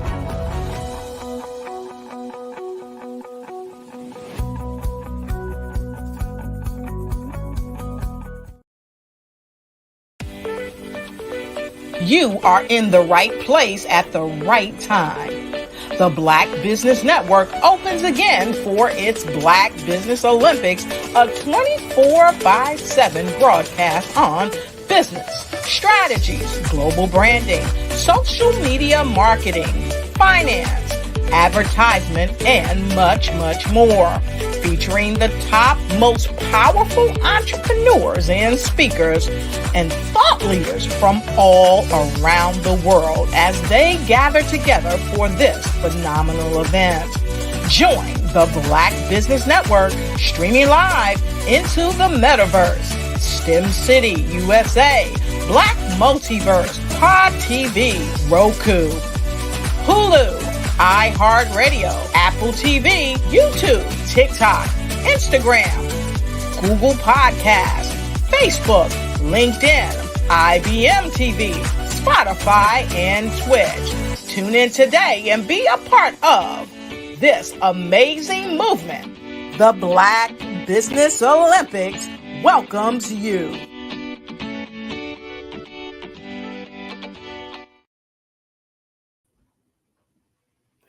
Good afternoon, business owners, entrepreneurs, thought leaders, and corporations. Welcome to the Black Business Network. My name is Cassandra Mitchell. I am your business moderator for this afternoon and the Black Business Network. The Business Network is a 24-hour network showcasing Black businesses, business owners, entrepreneurs, thought leaders worldwide. We have speakers from North Carolina, London, Singapore, Africa, Japan, and cities all over the United States. The Black Business Network is a global community sharing its business knowledge to empower, inspire, and educate business about business. Our next keynote speaker is Ms. Melanie Warren. Meet Teacher Melanie, a financial literacy coach who is passionate about educating children and empowering moms to create a better financial future for themselves and their families by starting a home-based business. Her journey as a financial and home-based business and life coach as well is to begin when she overcame several financial challenges, including foreclosure, short sales, being sued, and bankruptcy, with the help of faith and mentors and hard work. As a proud wife to her silently funny husband, she tends to enjoy and laugh in their lives every day. As a homeschool mom, she is very patient, dedicated, and determined to the mission. Let's introduce Miss Melanie Warren. Genius is coming. I see you on the other side. Thank you so much, Cassandra. Appreciate you for this amazing opportunity to come and just share something that is so near and dear to my heart. And that is financial literacy and building your financial house. One thing about it is that we spend more time planning for birthdays, planning for weddings, and instead of planning one of the most important things of our lives, right? Our lifetime is our finances. And so this is something that is near and dear to my heart because we don't get taught financial literacy, right? We get caught working, grinding, and paying bills until we get to the realization that there has to be more to life. And so for me, this is a crusade and helping individuals to realize that there is so much more. But one thing about it is that we have to be financially literate instead of financially illiterate, right? You know, we send our kids to school and the system is made for just to be workers. And in this day and age, in this time, in this season, it is so important that we understand why we need to know literacy, right, and entrepreneurship when it comes to finances. And so today I'm going to talk about building your financial mansion. And you notice I didn't say financial house, right? Because why? I want us to think bigger. I want us to be bold when it comes to our finances. I want us to realize there is no limit whatsoever. The only limit that is there is the limit that we set on ourselves. The limits that is there is the limits that have been taught, right? Which, you know, as wonderful as our educational system is, and for those of you that know, my brand name is Teacher Melanie, right? I used to be a former classroom teacher at district administration. So I love all things education.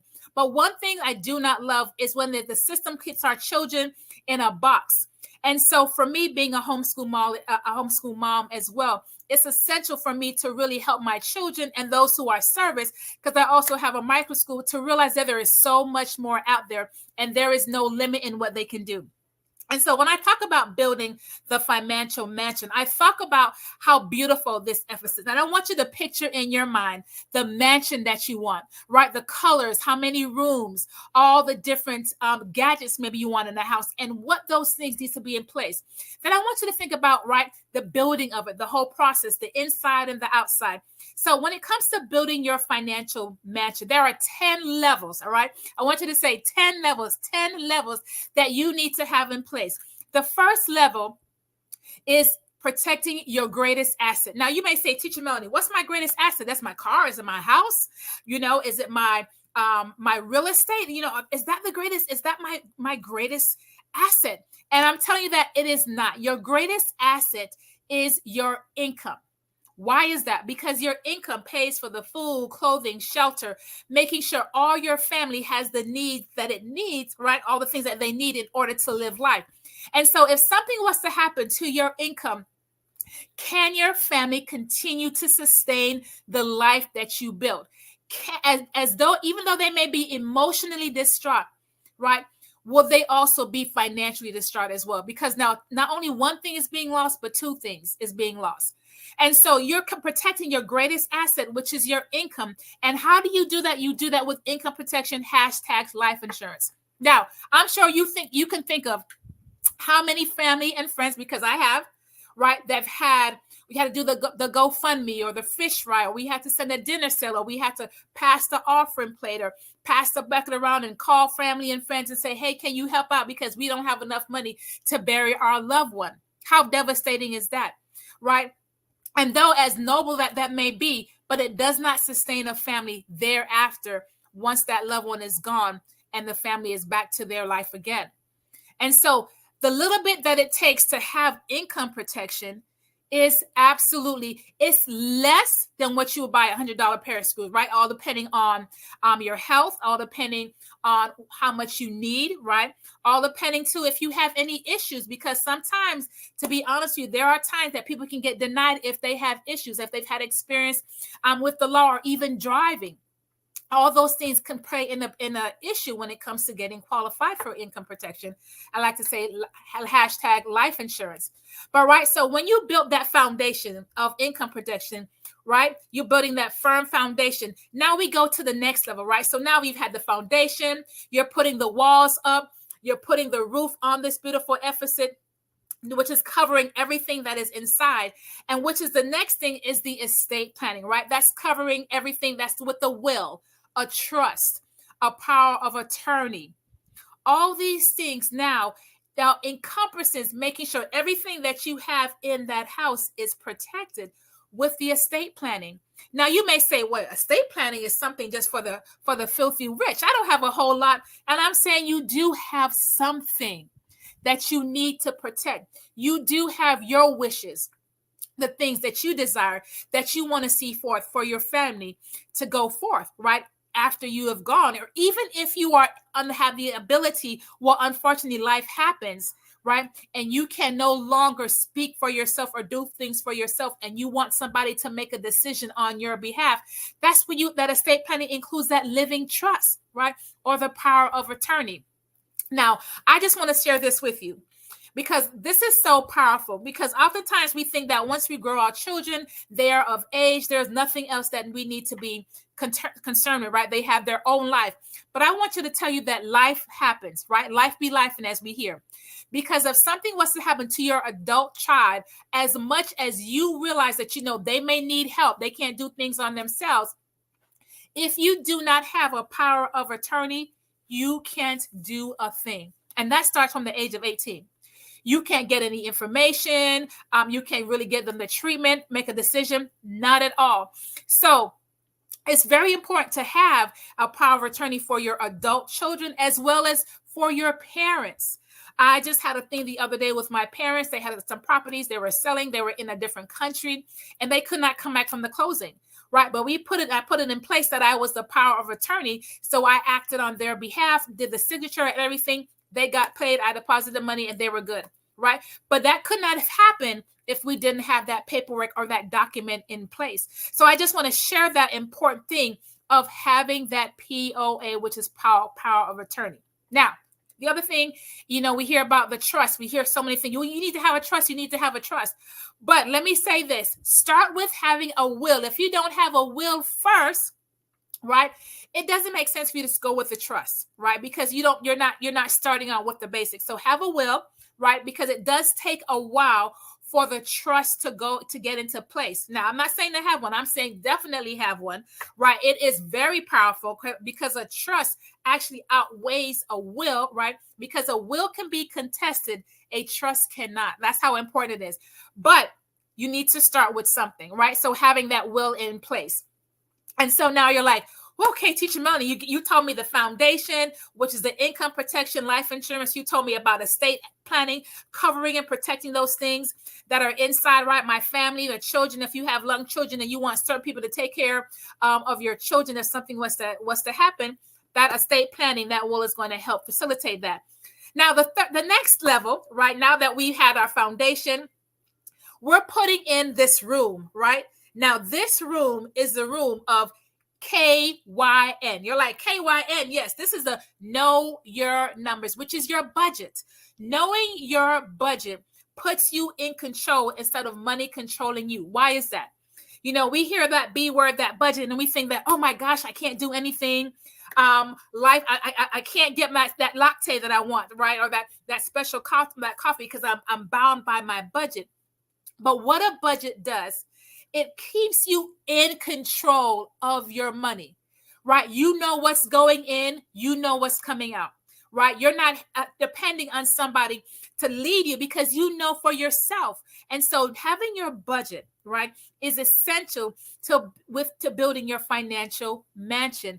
With having your budget, knowing your numbers, what's going in, what's coming out, what needs to be taken care of, what does not need to be taken care of, right? What's going to allow you to take that vacation, what's not going to allow you to take that vacation, what's going to allow you to buy that house. We're like, oh, okay, I can't get that house, but I can get this one, right?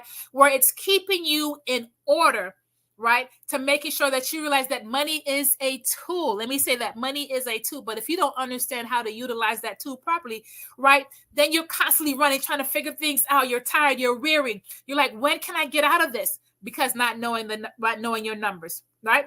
Not facilitating those things that you need to know to make sure your part of your financial mansion is built right and tight.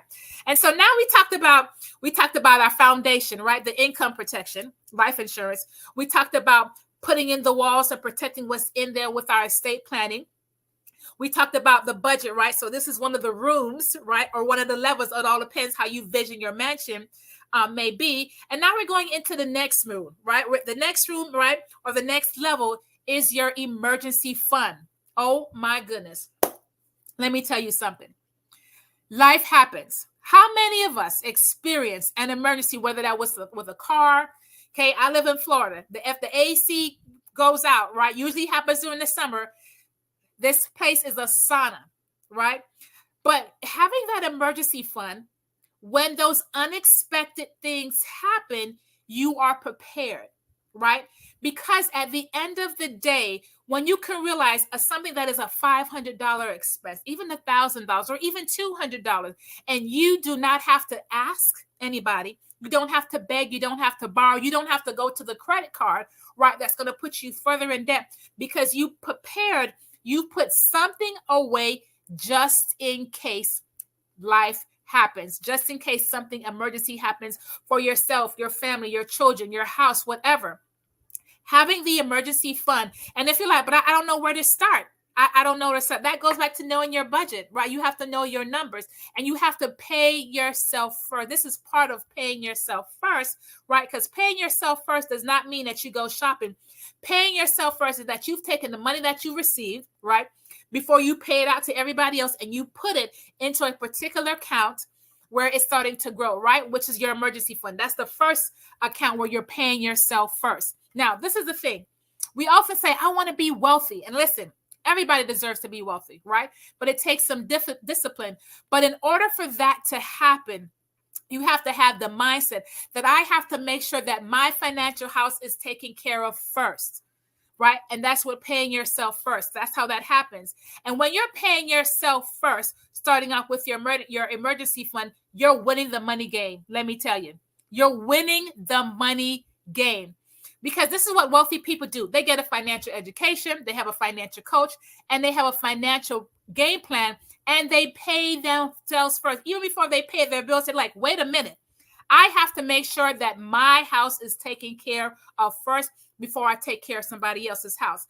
And so now that you created this emergency fund, congratulations to you, made a decision.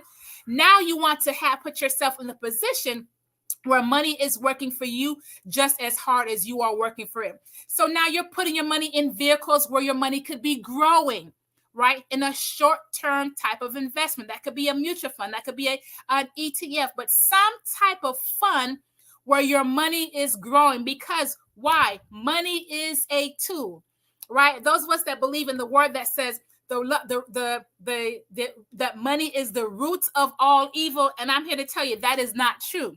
Right? What it says is the love of money. That means that money is your king. But if you understand how to utilize it, there's no reason for you to have this mindset that money is bad. Money is good, because God also said in the Bible that in Ecclesiastes that money answereth not some things, but all things. And so what that says to me is that, okay, I have to understand how to utilize this too, because it answers things, right? It answers when you need money to pay for your bill, when you want to go on vacation, when you want to do things for different organizations, you need money for your organization, for your business. It answers all things, right? So having a short-term type of investment where money is working for you, right, for the here and now, maybe that could be a goal for a year, for 5 years or 2 years, right? You have this vehicle where money is in. How awesome is that? Oh my God, this gets me so excited. This really gets me so excited with the money game.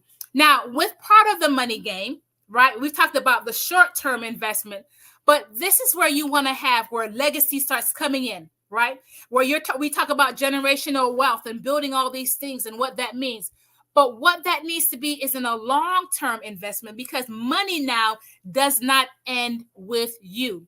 That means generations on generations and generations now are living and enjoying a quality of life because you made a decision to put money in place in a long-term vehicle, whether that's in some type of retirement, right? Or some type of, whether that be whether if you are an entrepreneur, if you are a 9-to-5 and your job has a 401k plan or a 403b plan, and they contribute, right, to your retirement, right? That's free money. A rule of thumb is this: you participate in, right? You always want to get what's free, but you only match what they are matching. And you put your money in a vehicle, right? Maybe a Roth IRA outside of that employer where you are in control. But that's just one of them. Another long-term type of investment is in real estate. Real estate, right? You're having some more ownership once again, right? So you have properties that are paying you residual income each and every month. And then on top of that, this is what ends up happening. Those properties get paid off. You can take those and pass it down to your children and your children's children, and it could be paying them every single month, right? So that's another long-term strategy where you're buying and holding is in real estate, as well as a tool when it comes to this long-term investment. And let me say this: just because you've never seen anybody that you know, any family or friends, maybe your parents, never own any property, does not mean that you cannot. You have to be the one to make a decision that you are going to change the trajectory and the relationship that you've seen in the past of money. Even if you're like, boy, my parents were broke, my family was broke, we didn't have nothing. Guess what? That doesn't matter. That does not matter whatsoever, because once you have a made up mind, right, the only person that can stop you from getting to the next level, right? Achieving that wealth, being that millionaire that you decide, not just hearing about it, but actually being one yourself, is yourself. Okay? And reading. Okay? Reading things, learning about things that can get you that. So now we talked about this other room, right? We talked about the foundation, which was the income protection. We talked about putting the walls and the roof on top of this beautiful mansion, which was the estate planning. We talked about knowing our numbers, our budget, right? That was one of the rooms or levels in our mansion. We talked about, oh my gosh, we need to have money working for the short term, right? Short-term investments. We talked about the long-term investment. That means money is now ending with you. Right now we're talking about custodial planning, because I'm sure you're like, so what about the kids? What we talked about making sure I'm good, right? Because that's important. But the custodial planning, this is where your kids come in, or even grandkids if you have grandkids, where now this is what ends up happening.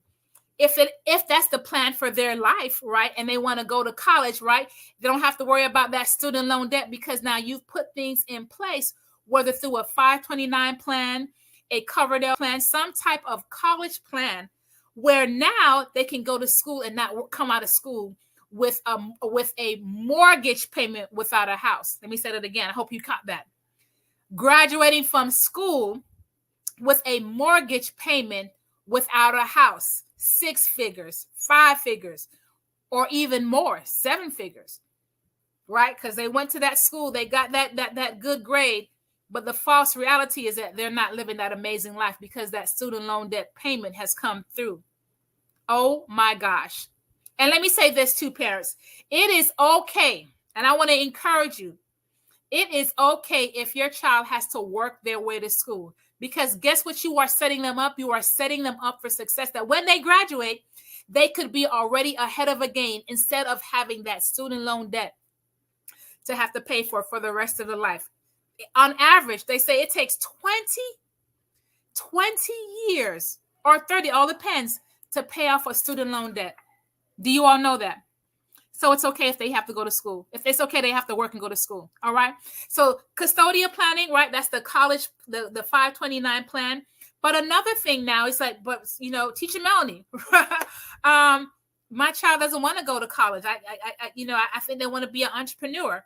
Guess what you can do? You set them up with some type of UTMA or an UGMA and just putting that in place. So, just really excited for this opportunity to share how you can build your financial mansion right and tight. Cassandra, we know how empowered it is that once we understand the money game and just making sure that matter what stage of life, that your family not only be good, but there is good, there is better, and there is best. Good, better, and best. Right? And so if that is you and you're looking to make sure that your financial mansion is built right and tight, you can always find me at teachermelanie.com. And when you go there, I have a link that you can book a complimentary 15 minutes to see if I'm a good fit to help you to make sure that you're building your financial mansion right and tight, and that you're also in the process making sure that you have a home-based business, because one source of income is not enough at all. So really, really excited for that. And so, as I said, make sure at the end of the day, you just take the time. Take the time. Thank you for sharing your expertise on the show. Thank you so much, Cassandra. I appreciate this opportunity.